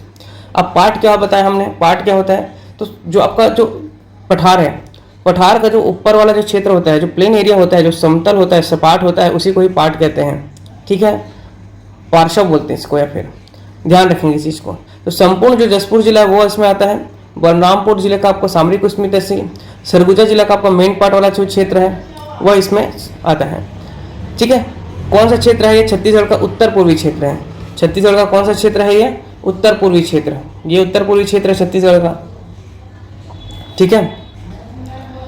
लेकिन इसको भी याद रखना है कि आपका ये किस क्षेत्र के अंतर्गत आता है, तो ये आता है छोटा नागपुर पठार के अंतर्गत, ठीक। किस में आता है, छोटा नागपुर के पठार के अंतर्गत। छोटा नागपुर पठार का जो पश्चिमी क्षेत्र है, दक्षिण पश्चिम क्षेत्र, वह आपका छत्तीसगढ़ में आता है, ठीक है। छोटा नागपुर के पठार को भारत का रूर प्रदेश कहा जाता है, क्योंकि खनिज संपन्न है, खनिज से संपन्न है ये राज्य, ठीक है। इस कारण से छोटा नागपुर के पठार को भारत का रूर कहा जाता है। क्या कहा जाता है, भारत का रूर प्रदेश। छोटा नागपुर का पठार छत्तीसगढ़ में भी स्थित है, उसका एरिया बिहार में भी है, झारखंड में भी है और उड़ीसा में भी है, याद रखेंगे। ये जैसे आपका हो गया झारखंड, ये आपका हो गया छत्तीसगढ़ वाला क्षेत्र, ये आपका जो हो गया क्षेत्र कौन सा, बिहार वाला क्षेत्र, और ये आपका उड़ीसा वाला क्षेत्र, ये जो आपका छोटा नागपुर फैला हुआ है ऐसा, ठीक है, ध्यान रखिएगा। अब छोटा नागपुर के पठार पर कौन कौन से खनिज पाए जाते हैं मुख्य रूप से, तो याद रखेंगे कोयला। कोयला जो है दामोदर घाटी के लिए फेमस है, याद रखेंगे। लोहा मिलता है, तांबा मिलता है, अब्रक खनिज और अन्य प्रमुख खनिज भी पाए जाते हैं, ठीक। पाट प्रदेश हम देखें कौन कौन से पाट इसमें आता है छत्तीसगढ़ में, जसपुर सामरी पाट प्रदेश के अंतर्गत, तो सामरी कुसमी पाट, जिसे ऊपरी पाट कहते हैं, याद रखेंगे, ठीक है। यहीं पर ही क्या है आपका गौर लाटा चोटी है, याद रखेंगे, ठीक है। कुसमी, सामरी कुसमी आपका जो है वहीं पर ही आपका गौर लाटा चोटी है, वो छत्तीसगढ़ की सबसे ऊंची चोटी है, जिसका एरिया कितना है, ऊंचाई कितना है 125 मीटर, ठीक है। गौर लाटा याद रखेंगे, छत्तीसगढ़ का सबसे ऊंची चोटी। आप लोग कमेंट में बताएगा भारत की सबसे ऊंची चोटी कौन सी है, ठीक है दोस्तों। चलिए, तो सामरी कुसमी पाट आ गया, जसपुर पाट हो गया, मेन पाट, पंडा पाट, जारंग पाट, जमीर पाट, लहसुन पाट। इन पाटों को बोलता है कि इसको क्रम से जमाइए, परीक्षा में प्रश्न आ चुका है, ठीक। इसको याद से देख के जाइएगा, क्योंकि परीक्षा में रिपीट कर सकता है, 2 से 3 बार प्रश्न आ चुका है इसको, कि जो भी पाट प्रदेश है उनको क्रम से जमाइए, पूर्व से पश्चिम या उत्तर से दक्षिण, ऐसा करके पूछ सकता है। इसके बाद इसमें जो पाए जाने वाले कौन से शेल समूह हैं, तो आग्नेय शेल समूह, igneous rock, Dharwad, laterite. Laterite मिट्टी जो है आपका दक्कन शेल समूह में होता है, ध्यान रखेंगे इस चीज़ को, है ना। और आपका जो हो गया ये नीस की चट्टानें यहाँ पाई जाती हैं। खनिज कौन सा मिल रहा है छत्तीसगढ़ में, यहाँ पर इस क्षेत्र में, कौन सा, जसपुर सामरी पाट प्रदेश में, मुख्य रूप से आपका बॉक्साइट को याद रखेंगे, ठीक। सरगुजा का दक्षिण क्षेत्र, कोरबा का उत्तर पश्चिम क्षेत्र, जसपुर जिला, आपका बलरामपुर जिला, ये सब क्या मिल रहा है आपका, इस सब बॉक्साइट मिल रहा है यहाँ पर, ठीक है। और बॉक्साइट क्या होता है याद रखेंगे, एल्युमिनियम का अयस्क है, एल्युमिनियम का क्या है आपको याद रखेंगे, बॉक्साइट अयस्क है, जिसको इंग्लिश में क्या बोलते हैं, ओर। एल्युमिनियम और कौन सा है आपका, बॉक्साइट, ठीक। इसके बाद इसकी धरातल किस प्रकार से है, तो याद रखेंगे ये सीढ़ी नुमा धरातल आकार में ऐसा करके बना हुआ है, ठीक। इसका ढाल किस ओर है, तो दक्षिण पूर्व की ओर, ये देखिए दक्षिण है, और ये कौन से किस तरफ है, तो ये पूर्व की ओर जा रहा है, इसलिए इसका क्या है, ढाल दक्षिण पूर्व की ओर है। यहाँ की प्रमुख नदी जो है ईब नदी कहाँ से निकलती है, तो याद रखेंगे जसपुर जिले के खुर्जा की पहाड़ी से निकलती है, जो कि आपके पंडरा पाट में स्थित है ना। यहाँ से आपका ईब नदी का उद्गम होता है। कुल इसकी लंबाई कितनी है, तो याद रखेंगे 202 किलोमीटर ईब नदी की लंबाई है। नदी अपवाह तंत्र वाले सेक्शन में पूरे नदियों को अच्छे से पढ़ेंगे हम लोग, ठीक। इसके बाद आप देखिए कर्क रेखा भी यहाँ से गुजरती है, क्योंकि कर्क रेखा छत्तीसगढ़ के कितने जिलों से गुजरती है, 4 जिलों से गुजरती है। कौन कौन से जिले, मनेनगढ़, चिरमिर, भरतपुर, कोरिया, सूरजपुर, बलरामपुर। सर्वाधिक किस जिले से गुजरती है? तो याद रखेंगे आपका बलरामपुर। और न्यूनतम किस जिले से गुजरती है? तो कोरिया। मिट्टी कैसे है यहाँ पे? तो लेटराइट मिट्टी। लेटराइट मिट्टी को स्थानीय नामों को भाटा, मुर्मी भी कहा जाता है। लेटराइट मिट्टी में किस प्रकार की खेती की जाती है? तो बागवानी, टमाटर, लाए, चीली, चाय हो गया, लीची हो गया, तंबाकू हो गया, ये सब चीज़ें क्या हो गया आपका? बागानी फसल हो गया। ठीक है। इसके बाद हम यहाँ पर देख लिए जमीर पाट कहाँ पर है, लहसुन पाट कहाँ पर है। ये आपका जो क्षेत्र दिख रहा है ये है आपका लहसुन पाट वाला क्षेत्र। कौन सा है आपका? लहसुन पाट, ध्यान रखेंगे इसको। ठीक है। इसके बाद आप देख लीजिए यहाँ पर ये जमीर पाट है। कौन सा क्षेत्र है ये? जमीर पाट है। ये वाला जमीर पाट वाला क्षेत्र हो गया। ठीक, जमीर पाट हो गया यहाँ पर। इसके बाद आप फिर देख लीजिए यहाँ पर ये आपका हो गया जारंग पाट। कौन सा पाट? जारंग पाट। ठीक है, ध्यान रखेंगे इसको। इसके बाद फिर आप देख लीजिए कौन सा पाट है ये? पंडरा पाट। ये आपका जो है पंडरा पाट है। अच्छा, ये पंडरा पाट है आपका, याद रखेंगे। जबकि जारंग पाट कौन सा है? ये वाला है। ठीक, ध्यान से देखते चलिए, फिर इसको अपन क्रम से एक बार देख लेंगे। इसके बाद ये जो क्षेत्र है आपका ये कौन सा है? मेन पार्ट वाला क्षेत्र है। मेन पार्ट वाला क्षेत्र है। ठीक, और अंत में हम देख लेते हैं आपका जसपुर। ये जो है आपका जसपुर पार्ट वाला क्षेत्र है। ठीक, अब इसका क्रम क्या होता है? सबसे पहले याद रखना है कि आपको सबसे पहले आप देखिए ये जमीर पार्ट। ये जो जमीर पार्ट है सबसे पूर्व में स्थित है। यहाँ पे दिख रहा है ये पूर्व में। कौन सा आपका? जमीर पार्ट। जमीर के बाद आपको रखना है याद जारंग पार्ट। जारंग के बाद आपको क्या याद रखना है? पंडरा पार्ट, ये वाला। ये हो गया आपका पंडरा पार्ट। पंडरा पार्ट के बाद आपको याद रखना है जसपुर पार्ट। कौन सा? जसपुर पार्ट। जसपुर के बाद जसपुर पार्ट के बाद आपको क्या याद रखना है? उसके नीचे आपका उसके बाद पूर्व क्षेत्र लहसुन पार्ट। कौन सा पार्ट? लहसुन पार्ट। और लहसुन पार्ट के बाद आप देख सकते हैं यहाँ पर कौन सा है? Main part. ठीक, ये आपका पूर्व से पश्चिम का क्रम है। मतलब सबसे पहले आपका जमीर है, इधर याद रखेंगे जमीर है। फिर इसके बाद आपका क्या है? जारंग है। जारंग के बाद आप पंडरा पार्ट है ऐसा। पंडरा पार्ट के बाद आपको याद रखना है कौन सा है? जसपुर। जसपुर के बाद आपका लहसुन पार्ट। और लहसुन के बाद आपका क्या याद रखना है? Main part. इस प्रकार का आपको ध्यान रखना है। जमीर, जारंग, पंडरा पार्ट, जसपुर, लहसुन और आपका मेन पार्ट। यह आपका पूर्व से पश्चिम का क्रम हो गया। पूर्व से पश्चिम का क्रम। ठीक, left to right. Left to right, ध्यान रखिएगा। ठीक है। अब ये पार्ट प्रदेश जो हम देखे हैं जैसे Jashpur part, Shamli part, Jarang part, Kusmi part, सब पार्ट को थोड़ा अध्ययन कर लेते हैं। ठीक है, क्योंकि जसपुर शामली पार्ट प्रदेश के अंतर्गत यही सब आपके पार्ट हैं जो इम्पोर्टेंट है। सबसे पहले हम लोग देख लेते हैं जसपुर पार्ट को। किसको? जसपुर पार्ट को। पहला बात तो इसको क्या बोलते हैं? नीच घाट, क्योंकि नीचे घाटी में स्थित है। जसपुर शामली पार्ट प्रदेश में ये सबसे नीचे की ओर स्थित है, इसलिए इसको नीच घाट कहते हैं। पहला चीज तो ठीक, जसपुर जिले में जो आपको मैनी नदी के उत्तर का समस्त भूभाग जसपुर पार्ट है। याद रखेंगे मैनी नदी, जसपुर जिले में मैनी नदी बहती है, आपको याद रखेंगे। जसपुर जिले की मैनी नदी के ऊपरी क्षेत्र आपका पूरा पार्ट है। कौन सा? जसपुर पार्ट है। ध्यान रखेंगे इस चीज को। ठीक है, इसे क्या कहते हैं? याद रखेंगे नीच घाट कहते हैं। ठीक, इसका अन्य नाम क्या है? ईब नदी, मैनी नदी घाटी। क्या नाम है? ईब और मैनी नदी घाटी। ठीक है, ईब और मैनी नदी घाटी के नाम से इसे जाना जाता है। ईब और जो मैनी नदी है, ईब और जो मैनी नदी है, इनके बीच एक पठार है। इनके बीच एक पठार है। कौन सा पठार है आपका? तो याद रखेंगे उसको माखेल पठार है। माखेल पठार। और यही पठार क्या करता है? ईब और मैनी नदी का मध्य जो है आपका जल विभाजक का कार्य करता है। ठीक है, ईब और मैनी नदी के बीच जल विभाजक, मतलब दो नदियाँ अलग अलग इसी कारण से ही बह रही हैं, इसी पठार की वजह से।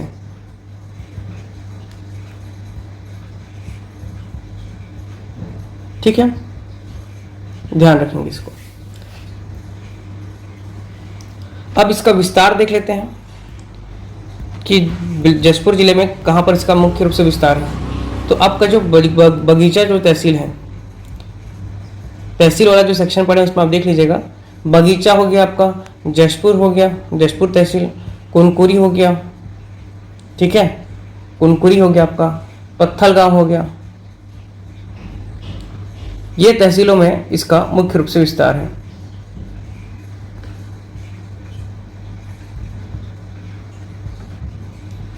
ठीक, कौन कौन से तहसील? आपका तहसील याद रखेंगे, बगीचा हो गया, कुनकुरी हो गया, जशपुर हो गया और पत्थलगांव हो गया। ठीक, इसके अलावा जो फरसाबहार, लुड़ेक है उसमें ये क्षेत्र नहीं आता। ये क्या है आपका? ईब नदी और मैनी नदी, और मैनी नदी के ऊपरी वाला क्षेत्र है। ठीक है, ये मैनी नदी है जो आपका, मान लीजिए मैनी नदी बह रही है, इसके ऊपरी वाला जो क्षेत्र है वही क्या है आपका? जशपुर पाट प्रदेश है। ठीक है, जशपुर का ये पाट प्रदेश है। और ईब नदी और मैनी नदी के बीच में जो आपका जल विभाजक का कार्य कौन सा पठार कर रहा है? तो याद रखेंगे माखेल पठार। ठीक, प्रश्न कर सकता है, इंपॉर्टेंट है कि माखेल पठार कहाँ पर स्थित है। तो माखेल पठार जो है ईब नदी और मैनी नदी के मध्य में जल विभाजक का कार्य करती है। ठीक, इसके बाद हमने देखा विस्तार। बगीचा में है बगीचा तहसील, जशपुर तहसील, कुनकुरी और पत्थलगांव तहसील में जशपुर पाट का विस्तार है। जशपुर पाट को और किस नाम से जाना जाता है? तो ईब नदी और मैनी नदी घाटी, नीच घाट के नाम से भी इसे जाना जाता है। एक इंपॉर्टेंट बात है कि इसका जो विस्तार है, क्या चीज इसका विस्तार, मतलब इसका कुल क्षेत्रफल सामरी, आपका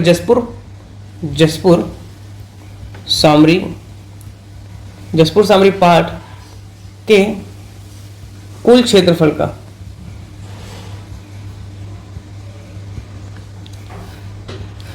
70% जशपुर पाट है। ठीक, क्या समझ में आ रहा है यहाँ से कि जो जशपुर सामरी पाट प्रदेश है वो छत्तीसगढ़ के भौतिक विभाग में सबसे छोटा प्राकृतिक प्रदेश है। सबसे छोटा प्राकृतिक प्रदेश आपका कौन सा? जशपुर सामरी पाट प्रदेश। क्यों? क्योंकि इसका विस्तार हमने देखा कितना था आपका 4.59%। 100% में आपका 4.59% आपका कौन सा है? जशपुर सामरी पाट प्रदेश।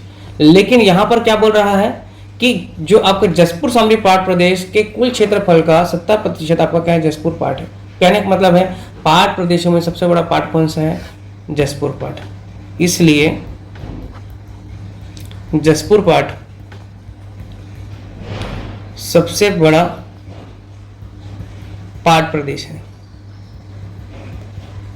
ठीक, ध्यान रखेंगे इस बात को। प्राकृतिक प्रदेश सबसे छोटा कौन सा है? सबसे छोटा प्राकृतिक प्रदेश समझ के पढ़ना है, ठीक है ना। सबसे छोटा प्राकृतिक प्रदेश जशपुर पाट प्रदेश। कौन सा? जशपुर पाट प्रदेश।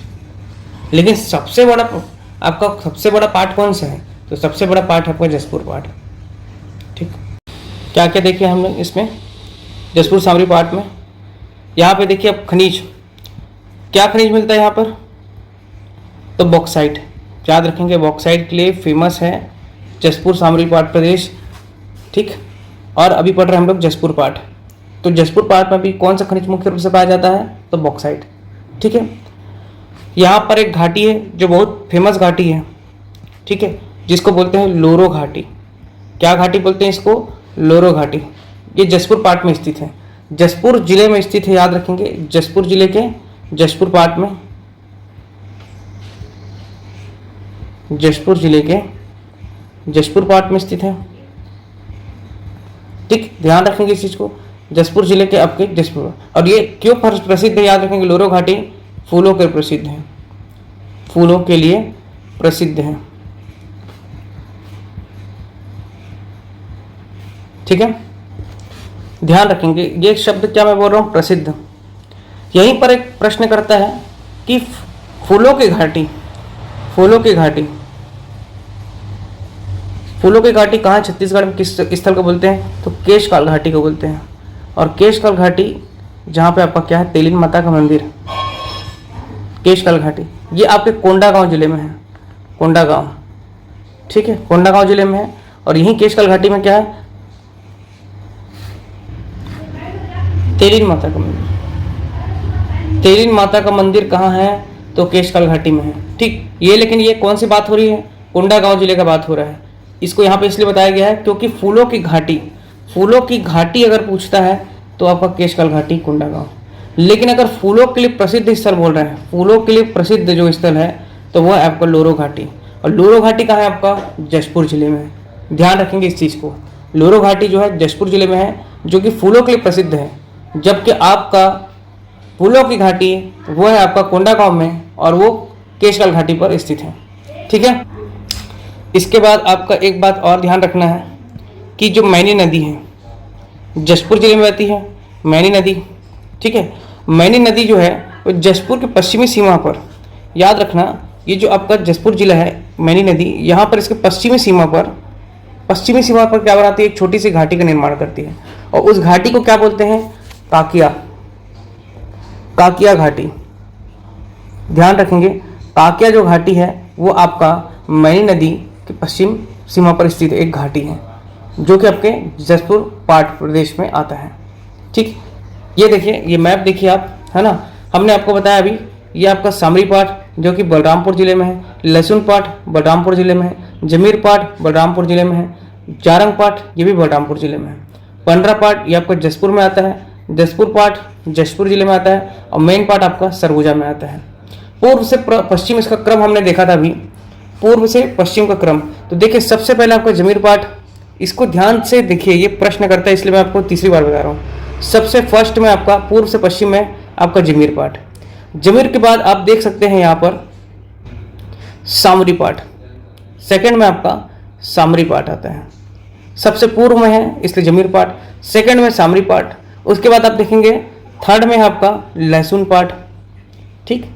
थर्ड में आपका क्या है, लहसुन पाट। लहसुन पाट के बाद आप देखेंगे चौथे में है आपका पंडरा पाट, फोर्थ में है पंडरा पाट, ठीक।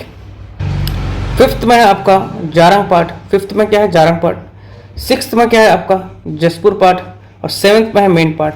मतलब 7 पाठ है यहाँ पर, जिसमें से पहला कौन सा है, जमीर पाठ, दूसरा कौन सा है आपका सामरी पाठ, ठीक। यहाँ पर आपका तीसरा जो दिख रहा है लहसुन पाठ है, चौथा जो है पंडरा पाठ है, ठीक है। यहाँ तक फैला हुआ है, देखिए दूरी को ही देखना है अपने को, पूर्व से पश्चिम तक दूरी को। पंडरा पाठ के बाद मैं बता रहा हूँ यहाँ पे आपका जसपुर पाठ खत्म हो जा रहा है, ये जारंग पाठ यहाँ पर शुरू हो जा रहा है, ठीक। जारंग पाठ ये, तो 5वें नंबर पे आपका जारंग पाठ, 6वें नंबर पे आपका जसपुर, और 7वें नंबर पे सबसे अंतिम मेन पाठ। इसको ध्यान से देखिएगा, ठीक। तो ये था आपका जसपुर सामरी पाठ प्रदेश। सबसे बड़ा याद रखेंगे क्या है, सबसे बड़ा पाठ प्रदेश प्रश्न करता है तो लेना है इसको जसपुर पाठ प्रदेश, जसपुर पाठ प्रदेश। और सबसे छोटा प्राकृतिक प्रदेश बोला जाए तो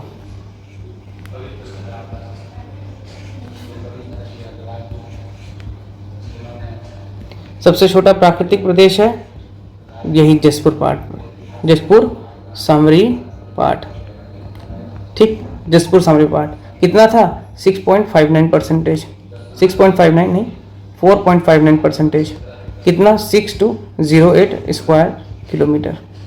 ध्यान रखेंगे इसको, ठीक। चलिए, इसके बाद देखते हैं हम लोग पंडरा पाठ। जशपुर जिले की बात चल रही है, तो जशपुर जिले में आपका दूसरा जो है आपका कौन सा है, पंडरा पाठ।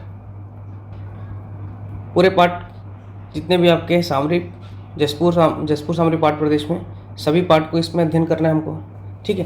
तो पंडरा पाठ, सबसे पहली बात तो पंडरा पाठ कहाँ है आपका, तो जशपुर पाठ के उत्तर पूर्व भाग में है। कहाँ पर है, जशपुर पाठ, हमने अभी मैप में देखा था। ये देखिए आपका ये जशपुर का पाठ दिख रहा है, इसका उत्तर पूर्वी क्षेत्र में क्या आपका पंडरा पाठ स्थित है। जशपुर पाठ के उत्तर पूर्व में स्थित है। किस जिले में लेकिन आता है ये,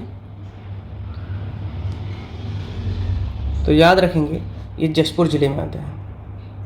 ठीक, जशपुर ज़िले में। ठीक है।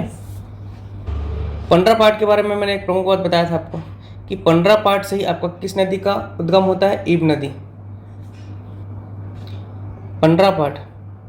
पंडरापाठ जो है यहाँ से आपका 2 नदी का उद्गम होता है। एक तो होता है आपका ईब नदी, ठीक है, ईब नदी, और दूसरा जो होता है आपका कन्हार नदी। दोनों इंपॉर्टेंट नदी है। ठीक, ईब नदी का उद्गम कहाँ से होता है? तो याद रखेंगे खुर्जा पहाड़ी। जबकि आपका कन्हार नदी का उद्गम कहाँ से होता है? तो बखोना चोटी। ठीक, ध्यान रखेंगे पंडरापाठ से ही आपका 2 नदी का उद्गम होता है। एक आपका ईब नदी और दूसरा होता है आपका कन्हार नदी। ठीक, कन्हार नदी आपका ऐसे बहते हुए बलरामपुर ज़िले से बहते हुए सोन नदी में जाके मिल जाती है।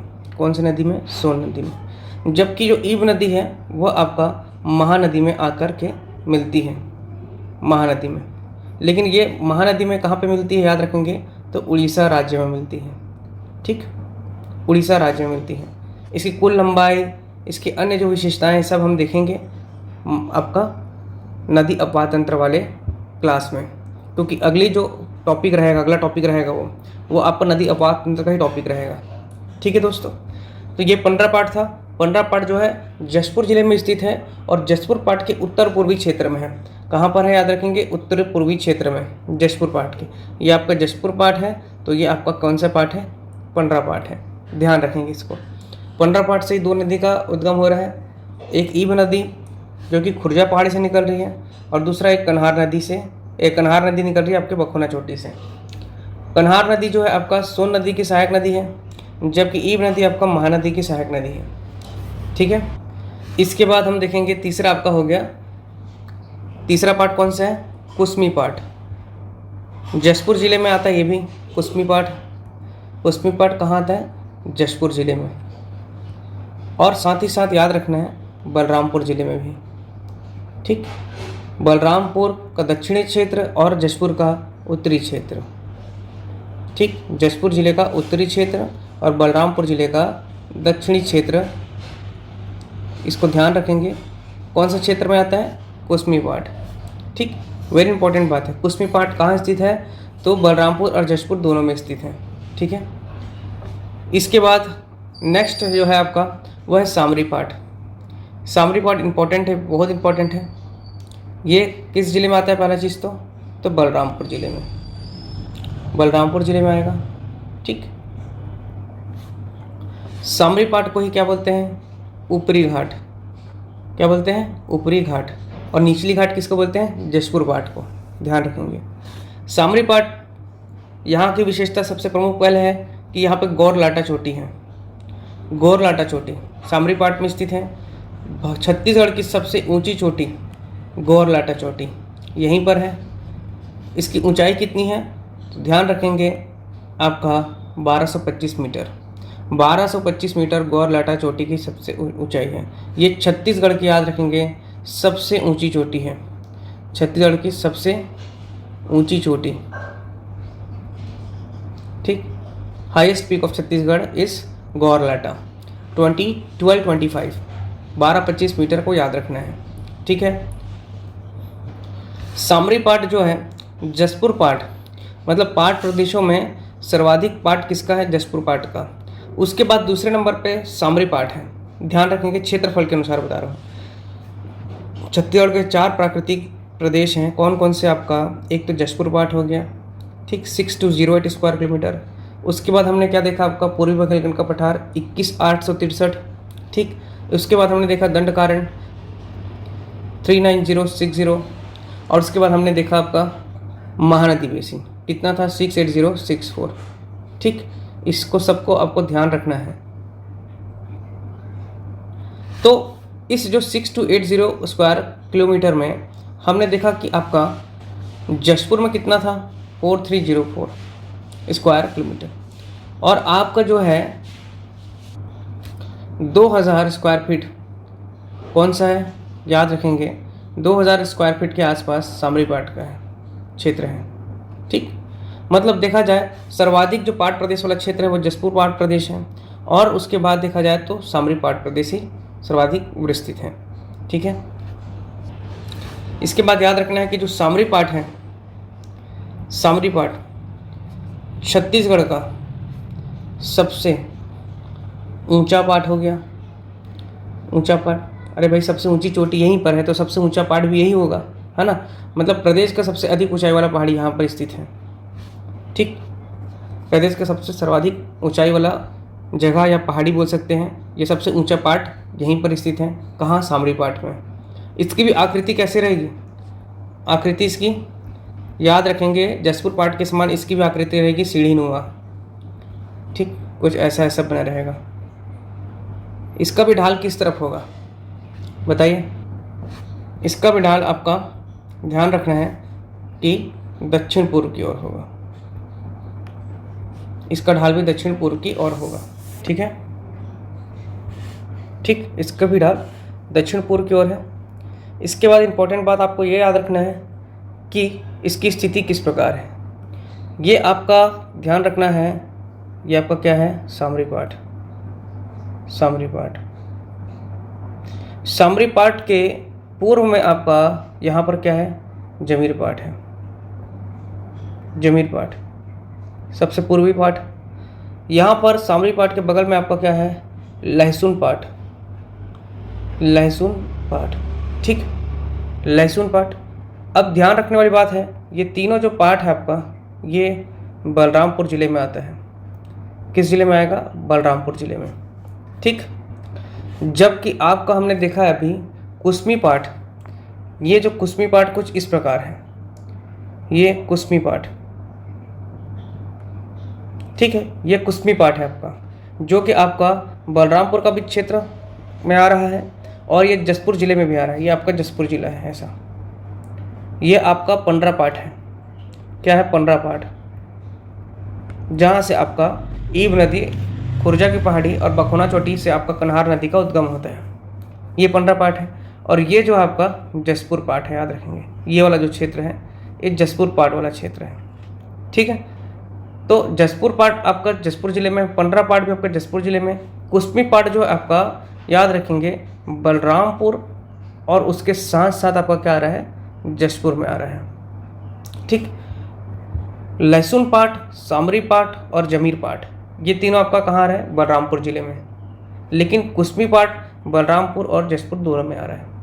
ध्यान रखेंगे इस बात। अब यहाँ पे ध्यान देना है कि यहाँ पर एक पठार भी स्थित है। ठीक, मैप में अलग से बताने का कारण यही है कि कुछ चीज़ें इसमें बची हुई हैं, कुछ इंपॉर्टेंट चीज़ें और हैं। यहाँ पे एक पठार है ना, उसकी एक चोटी है। यहाँ पर एक पठार है आपका। ठीक, पठार क्या होता है? जो पहाड़ी क्षेत्र का जो समतल वाला क्षेत्र होता है, ऊंचा उठा हुआ भाग, वो पठार कहलाता है। ठीक है, जबकि पाट क्या कहलाता है कि पठार क्षेत्र का समतल क्षेत्र, वो पाट कहलाता है। दोनों अलग अलग चीज़ें हैं, और पहाड़ तो आप जानते ही हैं। ठीक, तो ये वाला जो क्षेत्र है यह आपका क्या कहलाता है? खुरिया पठार। खुरिया पठार की चोटी। और इस चोटी में आपको कुछ पहाड़ देखने को मिलेंगे, जिसमें से एक आपका पंडरा पाट का पहाड़ हो जाएगा, पंडरा पाट है। दूसरा आपका हो गया, सॉरी पंडरा पाट है ये। ठीक है, दूसरा आप देख सकते हो कि यहाँ पे एक भंवर पहाड़ है। कौन सा पहाड़ है? भंवर पहाड़। ठीक, यहाँ पर एक पहाड़ी है, उसका नाम है सुलेसा पहाड़ी। क्या पहाड़ी है? सुलेसा की पहाड़ी। ठीक, अब ये मत सोचेगा कि सर एकदम घुस घुस के पढ़ा रहे हैं। क्या अब कुछ छूटना नहीं चाहिए? परीक्षा में आजकल डेप्थ वाले क्वेश्चन ही आ रहे हैं, कॉमन क्वेश्चन नहीं आ रहा है कि छत्तीसगढ़ राज्य का निर्माण कब हुआ था, छत्तीसगढ़ का सबसे ऊंचा चोटी कौन सा है, ऐसा प्रश्न नहीं आ रहा है। प्रश्न करेगा कि भंवर पहाड़ कहाँ पर स्थित है या किस जिले में स्थित है। तो आपको पता होना चाहिए कि भंवर पहाड़ कहाँ है आपका। तो बलरामपुर जिले और जसपुर जिले के बीच वाले क्षेत्र में आपका भंवर पहाड़ स्थित है। ठीक, इतना तो आप अप्रोच कर सकते हैं कि किस तरफ है। ठीक है, यहाँ पर एक पहाड़ी आपको और देखने को मिलेगी, उसको बोलते हैं तेंदुपाता। तेंदुपाता, यहाँ पे इस पहाड़ी में तेंदुपत्ता बहुत मिलता है। ठीक, तो ये जो है आपका यहाँ पर एक पहाड़ी है तेंदुपाता, इसको ध्यान रखना है। ये आपके 3 जो थे, भंवर पहाड़, सुलेसा पहाड़ी, तेंदुपाता, बुर्जाडी, एक यहाँ पर एक और है आपका बुर्जाडी, ये सब पहाड़ी हैं। तो अपने को याद होना चाहिए कि ये सब पहाड़ी कहाँ पर स्थित है, तो आपका जसपुर सामरी पाठ प्रदेश में। ठीक, ध्यान रखना इस बात को। ठीक है, चलिए, तो ये था आपका सामरी पाठ, बलरामपुर जिले में स्थित है। यहाँ की प्रमुख बात यह है कि गौरडाटा चोटी है। ऊंचाई पूछता है कितना है इसका, तो 12-25 याद रखेंगे। छत्तीसगढ़ की सबसे ऊंची चोटी, कहने का मतलब छत्तीसगढ़ का सबसे ऊंचा भाग या ऊंचा पाठ कौन सा है, सामरी पाठ। इसकी आकृति है सीढ़ीनुमा है। ढाल याद रखेंगे दक्षिण पूर्वी है। सामरी पाठ के पूर्व में जमीर पाठ है, जबकि पश्चिम में क्या है, लहसुन पाठ है। दक्षिण में आप समझ लीजिए आपका कुसमी पाठ है, और कुसमी पाठ जो है वो आपका बलरामपुर और जशपुर दोनों जिले में आते हैं। ठीक है, कुसमी पाठ के नीचे में पंडरा पाठ है, और पंडरा पाठ के आपका दक्षिण और पश्चिम क्षेत्र में आपका जसपुर पाठ है। और इधर आपको देखने को मिल जाएगा, एक तो हो जाएगा जारंग पाठ। ठीक है, जारंग पाठ अभी पढ़ेंगे, और एक आपको यहाँ पर देखने को मिलेगा मेन पाठ। ठीक है, मेन पाठ और जारंग पाठ, अभी इसको देखते हैं। अगला पाठ हम लोग जो देखते हैं वह है आपका जमीर पाठ। कौन सा है, जमीर पाठ। और जमीर पाठ अभी मैं बताया कि वो सामरी पाठ के पूर्व में स्थित है, मतलब वो भी किस जिले में आएगा, आपका बलरामपुर जिले में आएगा। ठीक, बलरामपुर जिले में स्थित है आपका जमीर पाठ। ठीक, कहाँ पर है, तो याद रखेंगे सामरी पाठ। सामरी पाठ का पूर्वी क्षेत्र, पूर्व में भाग या पूर्वी भाग बोल सकते हैं। ठीक, सबसे इम्पोर्टेंट बात है, पूछता है एग्जाम में, वेरी इंपॉर्टेंट है, याद रखिएगा कि छत्तीसगढ़, इसे छत्तीसगढ़ में बक्साइट का मैदान कहा जाता है। जमीर पाठ को छत्तीसगढ़ का बक्साइट का मैदान कहा जाता है। छत्तीसगढ़ में बॉक्साइट का मैदान कहा जाता है।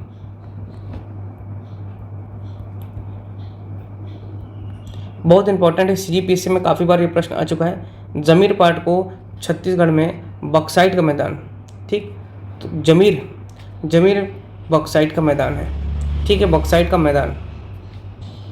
ठीक, मतलब इसका जो क्षेत्र है जिस प्रकार से है, यहाँ पर आपका क्या है, फैला हुआ है पूरा बॉक्साइट का खनिज, इसलिए इसे बॉक्साइट का मैदान कहा जाता है। ठीक, इसके बाद अगला पार्ट जो देखेंगे हम वह है आपका लहसुन पाठ। अभी लहसुन पाठ को देखें हम लोग, कहाँ पर है लहसुन पाठ, बलरामपुर जिले में। ठीक, लहसुन पाठ कहाँ पर है, बलरामपुर जिले में।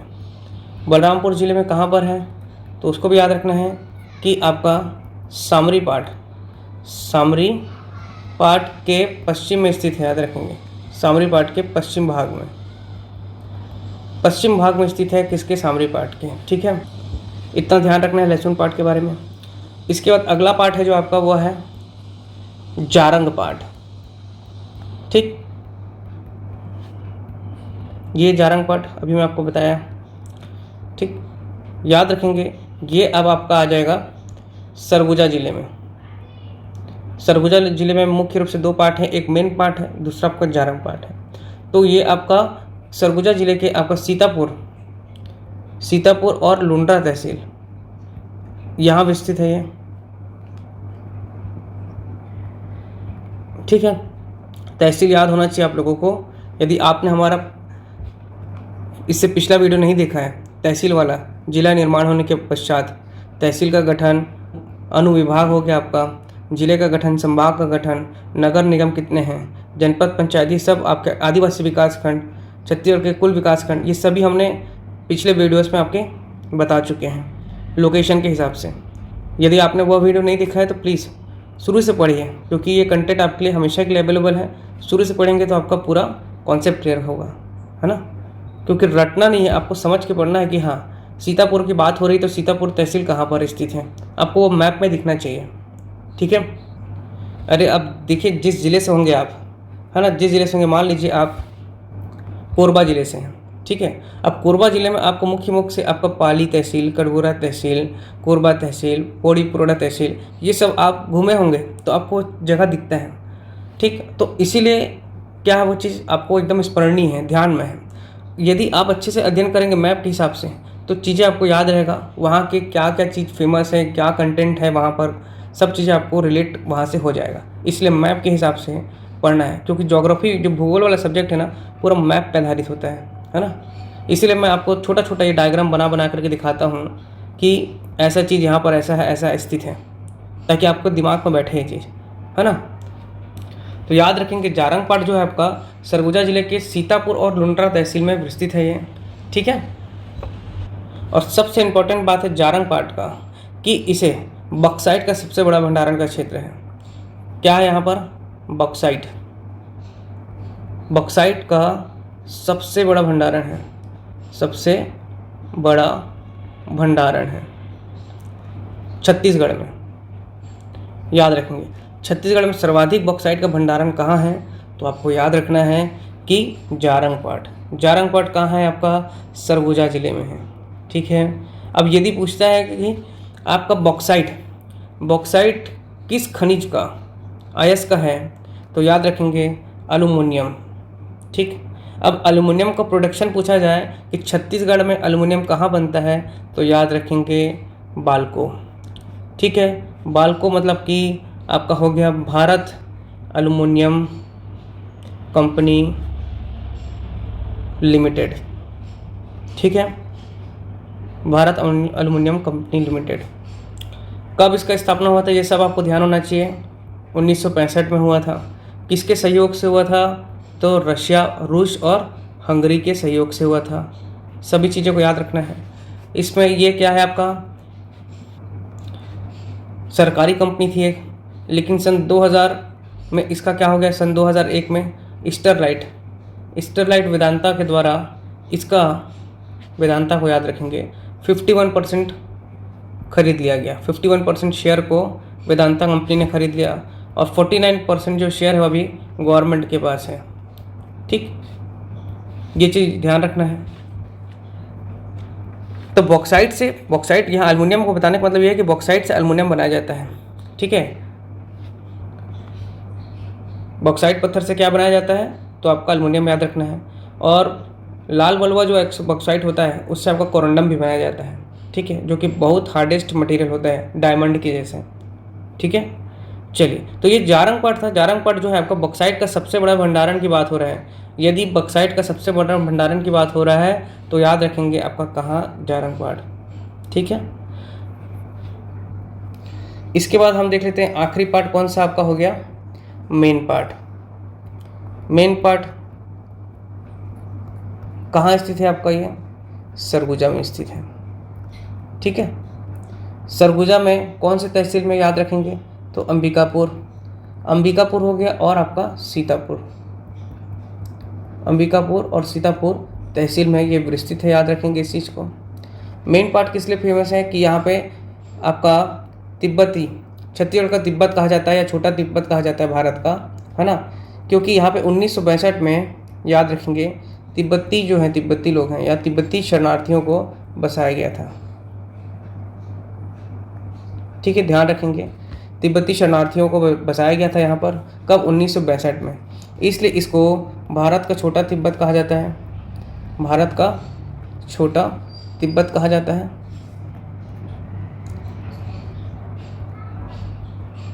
या छत्तीसगढ़ का तिब्बत कहा जाता है, ठीक है, ध्यान रखेंगे, छत्तीसगढ़ का तिब्बत कहा जाता है क्योंकि यहाँ पे तिब्बती लोग को बसाया गया है। अब देखिएगा जितना भी वुलन मार्केट हैं, चाहे आप रायपुर की बात करें, चाहे आपका बिलासपुर की बात करें, या आपका कोरबा का बात करें, या दुर्ग का बात करें, यहाँ पर ही आपका जो ये तिब्बती लोग हैं जो आपके ठंड में वुलन मार्केट लगाते हैं, ठीक है, इन्हीं लोग अपना कार्य करते हैं, ठीक है। तिब्बत, छत्तीसगढ़ का तिब्बत कहा जाता है।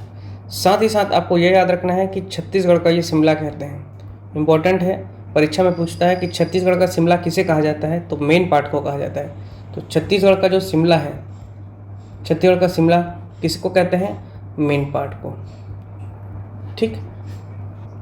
मेन पार्ट को याद रखना है कि एक धार्मिक स्थल भी है, एक आपका याद रखना है कि एक प्राकृतिक टूरिस्ट प्लेस भी है। ठीक है, टूरिस्ट प्लेस भी है। मेन पार्ट से आपका दो प्रमुख नदी का उद्गम होता है। नदी कौन सी निकलती है यहाँ से? तो मेन पार्ट से निकलती है, एक तो मांड नदी निकलती है, मांड नदी, और दूसरा आपका एक हो गया यहीं आपके अंबिकापुर से मेन पार्ट के पास छुरी मातीरंगा की पहाड़ी से निकलता है आपका रिहंद नदी, जो कि आपका सरगुजा की जीवनदायिनी कहलाती है, रिहंद नदी। ठीक, ध्यान रखेंगे इस बात को।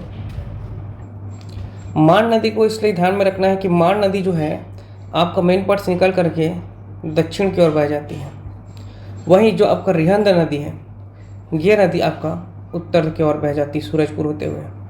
ठीक है, सोन नदी की ये सहायक नदी बन जाती है, सोन गंगा नदी की, और मांड नदी जो है आपका महानदी की सहायक नदी बन जाती है।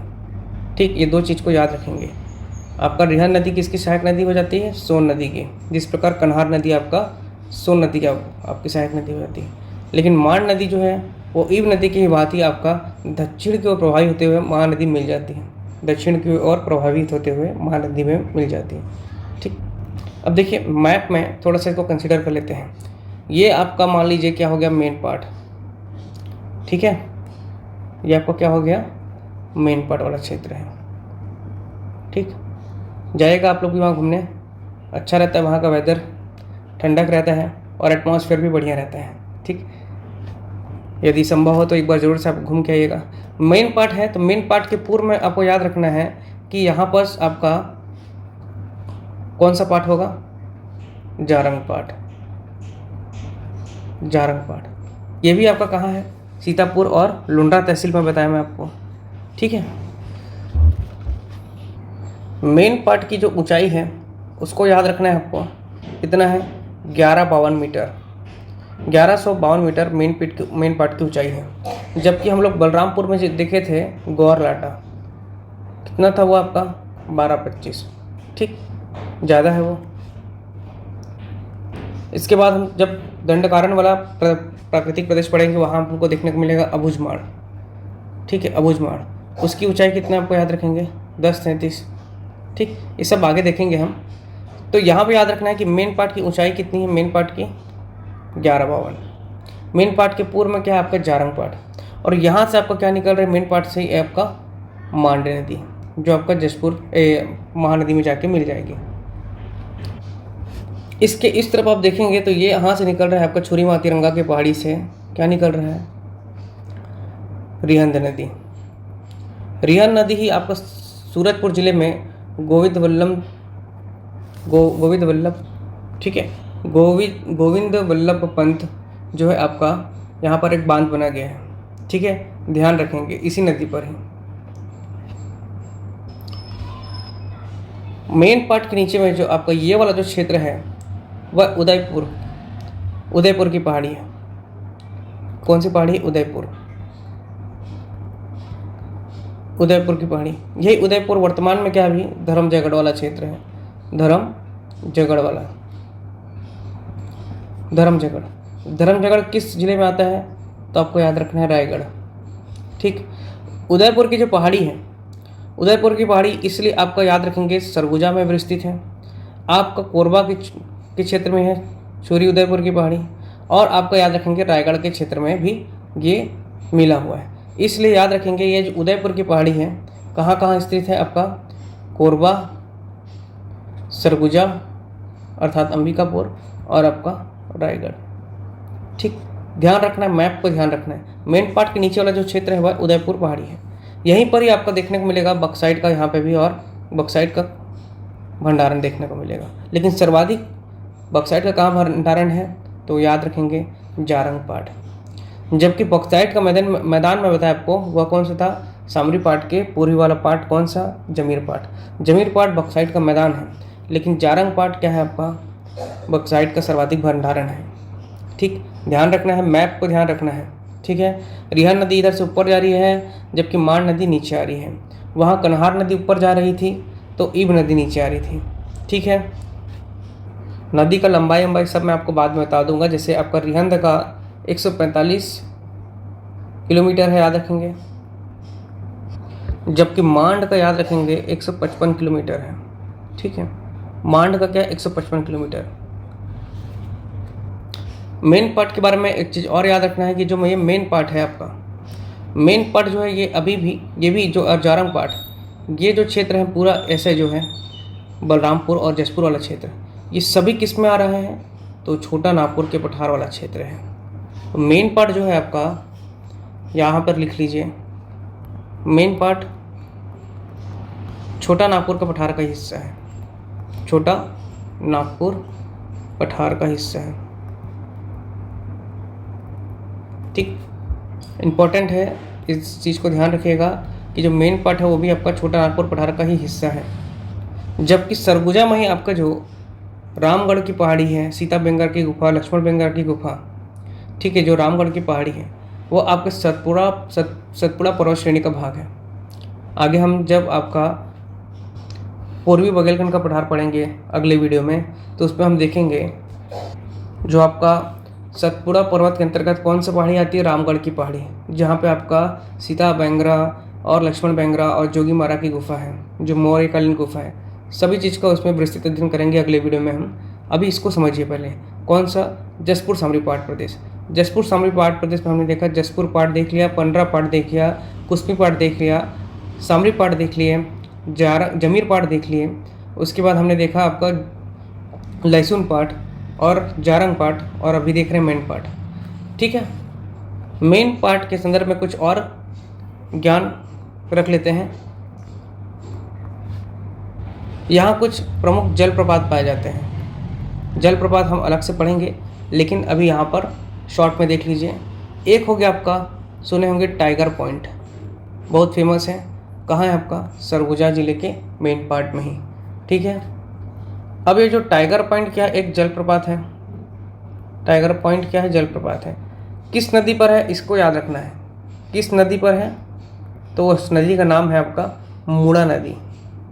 ठीक, मूड़ा नदी, महानदी नहीं है, मान नदी नहीं है। ठीक है, क्या नदी का नाम है, मूड़ा नदी। ठीक है, यहाँ पर पूर्व में टाइगर घूमा करते थे, विचरण करते थे यहाँ पर, इसीलिए यहाँ पानी पीने के लिए आते थे जब उनको प्यास लगता था। तो इस नदी पर, मूड़ा नदी पर आकर के वो अपनी प्यास बुझाते थे, तो इसीलिए इसका नाम क्या पड़ गया, टाइगर पॉइंट पड़ गया। किसके नाम पर है, टाइगर के यहाँ पे विचरण करने से इस जलप्रपात का नाम पड़ गया टाइगर पॉइंट। ठीक है, एक जलप्रपात और है, एक है जो कि उसका नाम है मछली पॉइंट। ठीक है, ध्यान से पढ़िए इसको, है ना, मछली पॉइंट। नाम से ही समझ में आ रहा है कि यहाँ सर्वाधिक मछली पाई जाती थी। ठीक है, मछली को यहाँ पर क्या किया जाता था, पकड़ा जाता था। ठीक है, बहुत सारी मछलियाँ मिलती थी, इसलिए इसका नाम क्या पड़ गया, मछली पॉइंट। पहला चीज़ तो मछली पॉइंट या मछली पॉइंट किस नदी पर स्थित है, तो याद रखेंगे ये आपका पहाड़ी नाला, पहाड़ी नाला जलप्रपात पर स्थित है। ठीक है, पहाड़ी नाला पर निर्मित है ये जलप्रपात। कौन सा जलप्रपात, आपका मछली पॉइंट, ध्यान रखेंगे। मछली पॉइंट क्या है, आपका एक जलप्रपात है जो कि पहाड़ी नाला पर स्थित है। बहुत अधिक मछली यहाँ पाई जाती थी, यहाँ पे फिशिंग किया जाता था, और इसीलिए इसका नाम मछली पॉइंट पड़ा। तो मछली point, tiger point, Mehta point है अगला, है ना, ये आपका मेहता पॉइंट। ये सब इम्पोर्टेंट है, परीक्षा में पूछता है, ध्यान रखिएगा इस सबको। मेहता पॉइंट के बारे में इतना बस याद रखना है कि ये जो है आपका सरगुजा और रायगढ़ जिले का सीमा बनाती हैं। ठीक है, सरगुजा और रायगढ़ जिले का सीमा कौन बनाती है, तो याद रखेंगे मेहता पॉइंट झरना या मेहता पॉइंट आपका जलप्रपात। ठीक है, मेहता पॉइंट क्या है, एक जलप्रपात है, और इसी जलप्रपात से आपका क्या, जल विभाजक का काम करके ये सरगुजा और रायगढ़ जिले का सीमा रेखा बनाती हैं। जिस प्रकार आप देखेंगे कोरबा से आपका बिलासपुर जिला का सीमा रेखा कौन सी नदी बनाती है, या आपका बिलासपुर और आपका मुंगेली जिले का सीमा रेखा कौन सी नदी बनाती है, ये सब चीज़ हम नदी अपवाद तंत्र में पढ़ेंगे। आप लोग बस बने रहिए, आपका पूरा सिलेबस हम कंप्लीट कराएंगे। और यदि आपको कुछ डाउट रहता है तो आप प्लीज़ कमेंट करके पूछ सकते हैं कि सर यहाँ पर मुझे समझ में नहीं आया, तो आप मिनट को मेंशन कर देंगे कि सर इस मिनट में हमको समझ में नहीं आया, तो हम आपको नेक्स्ट वीडियो में उसको क्लियर कर देंगे। ठीक है, वैसे तो जहाँ तक आप सभी को क्लियर हो रहा होगा धीरे धीरे सब चीज़, एक बार पढ़ें 2 बार पढ़ें, है ना, तो उसमें आपका क्लियर हो जाएगा। मैथ्स में भी, मैथ्स की क्लासेस भी वैसे ही चल रही हैं, पूरा बेसिक के साथ चल रही हैं। यदि आपको कुछ डाउट होता है तो आप प्लीज़ कमेंट करके वहाँ पे पूछ सकते हैं कि ये सर ऐसा कैसे हुआ, है ना, यहाँ पर मुझे एक बार फिर से समझा दीजिए। पूरा बेसिक के साथ हम चल रहे हैं, उसमें बेसिक से पूरा एडवांस पढ़ेंगे। ठीक है, और आपका 4 से 6 महीने में पूरा सिलेबस, चाहे वो शिक्षक भर्ती का हो, चाहे वो आपको पुलिस भर्ती का हो, चाहे आबकारी भर्ती का हो, चाहे वो पीएससी का कोई भी एग्ज़ाम हो या व्यापम का कोई भी एग्ज़ाम हो, जिसमें सामान्य ज्ञान, हिंदी लैंग्वेज, इंग्लिश लैंग्वेज और छत्तीसगढ़ी लैंग्वेज, गणित, छत्तीसगढ़, मैथ्स, रीजनिंग, कंप्यूटर, ये सभी चीज़ें इसमें कवर करा दी जाएंगी। ठीक है, ताकि आपको कहीं भी महंगी कोचिंग जाने की ज़रूरत ना पड़े, आप घर में बैठ के पूरा अध्ययन कर सकते हैं, रिवाइज कर सकते हैं, एक बार नहीं अधिक बार इसको पढ़ सकते हैं। इसके साथ ही आपका एक देव प्रवाह, क्या है, एक देव प्रवाह झरना भी है, जो कि आपका याद रखेंगे पहाड़ी नाले पर ही स्थित है। पहाड़ी नाले पर आपका क्या स्थित है, याद रखेंगे देव प्रवाह झरना। पहाड़ी नाले पे आपका क्या है, मछली पॉइंट है, लेकिन मेहता पॉइंट याद रखना है कि ऐसा झरना बनाता है, ये ऐसा जलप्रपात बनाता है कि सरगुजा और आपका रायगढ़ जिला का सीमा बना देता है। मेहता जी आए और सरगुजा और रायगढ़ को बांट दी, समझ लीजिए। ठीक, इसके बाद यहाँ पर मेन पार्ट में ये टूरिस्ट प्लेस इसीलिए कि यहाँ पर बहुत सारे आपका फेमस प्लेसेस हैं, झरने हैं, जलप्रपात हैं, एडवेंचर जोन है आपका, है ना, घाटी है, यहाँ पे आपका पठार है। ठीक है, तिब्बती, यहाँ पे आपका तिब्बती लोगों, बुद्ध जी का यहाँ पर क्या है, प्रतिमा है, यहाँ पर मंदिर जैसे है उनका, बुद्धिस्ट लोग हैं यहाँ पर। तो ये सब धार्मिक रिलीजियस प्लेस है आपका, टूरिस्ट प्लेस है, और साथ ही साथ में बहुत ही अच्छी नेचर है वहाँ का, तो एक बार ज़रूर से घूमिए, है ना। अब ये याद रखना है, यहाँ पर एडवेंचर जोन है। ठीक है, एडवेंचर जोन, कौन से एडवेंचर जोन है, तो याद रखेंगे परपटिया एवं मालतीपुर, इम्पॉर्टेंट है, याद रखेंगे परपटिया और मालतीपुर। ठीक है, परपटिया और मालतीपुर। ठीक, एडवेंचर जोन कौन सा आपका, परपटिया मालतीपुर है। यहाँ आपके केव्स हैं, कुछ केव्स मतलब होता है गुफाएं। ठीक है, कौन कौन सी गुफा है, तो याद रखेंगे, इंपॉर्टेंट है, पूछ सकता है, क्योंकि सिगनपुर की गुफा आपका हो गया, बोतलदा की गुफा, ये सब आपको रायगढ़ में देखने को मिलेगा जब हम पढ़ेंगे आपका कौन सा, महानीति बेसिन। लेकिन जो आपका ये जसपुर सामरी पाठ प्रदेश में मेन पार्ट वाले जो स्थल में गुफाएं कौन सी है उसको याद रखना है। एक तो हो गया आपका बंदरकोट। ठीक, बंदरकोट गुफा, बंदरकोट, राकामाड़ा। ठीक, भालूमाड़ा। ठीक, बंदरकोट, राकामाड़ा, भालूमाड़ा, झील गुफा, पैगा गुफा, ये याद रखना है आपको। ऐसा इसको बार बार आप पढ़िएगा, बार बार सुनिएगा तो आपको याद होगा। ठीक है, पैगा गुफा कौन कौन सा है, बंदरकोट, राकामाड़ा, भालूमाड़ा, पैगा गुफा और झील गुफा। ठीक, ये आपकी गुफाएं हैं। और एडवेंचर जोन कौन सा है आपका, परपटिया और मालतीपुर, ध्यान रखिएगा। ठीक, इसके बाद आप ये ध्यान रखिए, मैंने आपको बता दिया है कि 1962 में यहाँ पर 1962 में तिब्बती शरणार्थियों को बसाया गया था। ठीक है, ये देखिए 1962 में तिब्बती शरणार्थियों को बसाया गया था। ठीक है, और यहाँ पे क्या खनिज मिलता है, खनिज क्या मिलेगा, पूरा आपका जसपुर सामरी पाठ प्रदेश आपका छोटा नागपुर पठार का हिस्सा है, जहाँ पर आपको क्या मिल रहा है, खनिज बॉक्साइट मिल रहा है। बॉक्साइट किस एलिमेंट का अयस्क है, तो याद रखेंगे एल्युमिनियम, मैं बता चुका हूँ, ये बहुत ही ज़्यादा इम्पोर्टेंट है। एल्युमिनियम प्लांट कहाँ है, याद रखेंगे कोरबा में स्थित है। कोरबा में कहाँ, बालको। ठीक, लेकिन अगर पूछा कि एल्युमिनियम पार्क कहाँ पे स्थित है, तो याद रखना है आपको कि उसका आंसर है कोरबा। कोरबा में आपका एल्युमिनियम पार्क बन रहा है। ठीक है, इसके साथ ही साथ आपको याद रखना है बालको की तरफ से, जो बालको आपकी कंपनी है वेदांता, ठीक है, इसके साथ मिल करके इन्होंने आपका रायपुर में आपका निःशुल्क आपका कैंसर हॉस्पिटल बनाया है। कैंसर क्या है, हॉस्पिटल है। इतना बात आपको ध्यान रखना है। बालकों का निर्माण कब हुआ था, 1965 में। किसके मदद से, तो याद रखना है रूस और हंगरी के साथ मिलकर के इसका निर्माण हुआ था। ठीक, इतना बात को ध्यान में रखिएगा। आज का वीडियो यहीं पर समाप्त करते हैं, ठीक है, वीडियो काफ़ी लंबा हो जाएगा नहीं तो। और अगली क्लास में हम देखेंगे पूर्वी बघेलखंड का पठार, छत्तीसगढ़ का दूसरा प्राकृतिक प्रदेश। कौन सा? पूर्वी बघेलखंड का पठार। उम्मीद करता हूँ दोस्तों आपको ये वीडियो पसंद आया होगा। यदि वीडियो पसंद आया तो प्लीज़ लाइक करें, कमेंट करें, और जिन्हें इसकी ज़रूरत है, जो लोग आपका बड़े बड़े कोचिंग नहीं जा सकते, महंगे कोचिंग नहीं जा सकते, घर में बैठ के पढ़ना चाहते हैं, उन्हें भी शेयर कीजिए, जानकारी दीजिए, ताकि वो हमारे चैनल के माध्यम से तैयारी कर सकें, ठीक है। तो दोस्तों यही जानकारी देनी थी आज की वीडियो में। बने रहिए हमारे चैनल पढ़ छत्तीसगढ़ के साथ। और मैथ्स की क्लासेस अब आपकी आज डलेंगी फिर से, है ना, इसके बाद, और फिर जीएस की डलेंगी। तो कंटिन्यू आपका वीडियो आते रहेगा, आप हमारे चैनल से बने रहें, नोट्स बना के पढ़ते चलें, ठीक है। जहाँ डाउट आता है आप एक बार 2 बार देखें वीडियो को, प्रॉब्लम फिर भी सॉल्व नहीं होता तो आप कमेंट करके पूछ सकते हैं, है ना। और आपका जो जैसे सामने एग्ज़ाम आएगा, जैसे एडीओ का हो गया, एडीआई का हो गया, तो उसके लिए हम लोग टेस्ट सीरीज़ जारी करेंगे। निःशुल्क टेस्ट सीरीज़ रहेगा, आपको पीडीएफ के माध्यम से आपको क्वेश्चन मिल जाएगा, ठीक है। तो वहाँ से आप पेपर सॉल्व कर सकते हैं।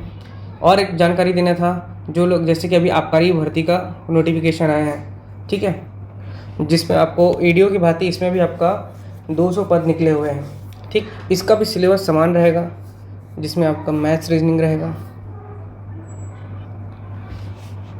जीएस रहेगा, आपका छत्तीसगढ़ रहेगा, करंट अफेयर्स रहेगा, इंडियन जीएस रहेगा, आपका लैंग्वेज रहेगा। तो यदि आप उसकी तैयारी करना चाहते हैं तो आप हमारे चैनल के प्लेलिस्ट में जा कर के, किसमें, प्लेलिस्ट में जा कर के आप सभी सब्जेक्ट्स, सभी जो सिलेबस में आ रहे हैं उसको एक्सेस कर सकते हैं, जिसमें आपका जीएस भी डल रहा है, सीजी भी डल रहा है, मैथ्स रीजनिंग के वीडियो भी डल रहे हैं, शुरू से लेकर के बेसिक से बन रहे हैं पूरे, और आपके लैंग्वेज के भी और कंप्यूटर के भी, सभी का आपका प्लेलिस्ट बना हुआ है। आप वहाँ से निःशुल्क पढ़ सकते हैं, आपको कहीं पैसे देके पढ़ने की ज़रूरत नहीं है। आप पढ़िए और एक अनसॉल्ड खरीद लीजिए, है ना, अनसॉल्ड लगाइए, मैक्सिमम एमसीक्यू लगाइए, ताकि आप कितना पढ़ रहे हैं, कितना आपका तैयारी हो रहा है उसको देखते चलिए, ठीक। तो एक बार अच्छे से पढ़ लीजिए, वीडियो बना करके, हम वीडियो को देख करके हमारे नोट्स बना करके प्रॉपर, और उसके बाद आप मल्टीपल टाइम्स उसका रिवाइज़ करिए और एमसीक्यू लगाइए। निश्चित ही आपको सफलता मिलेगी। आप करके देख लीजिए इसे, है ना दोस्तों।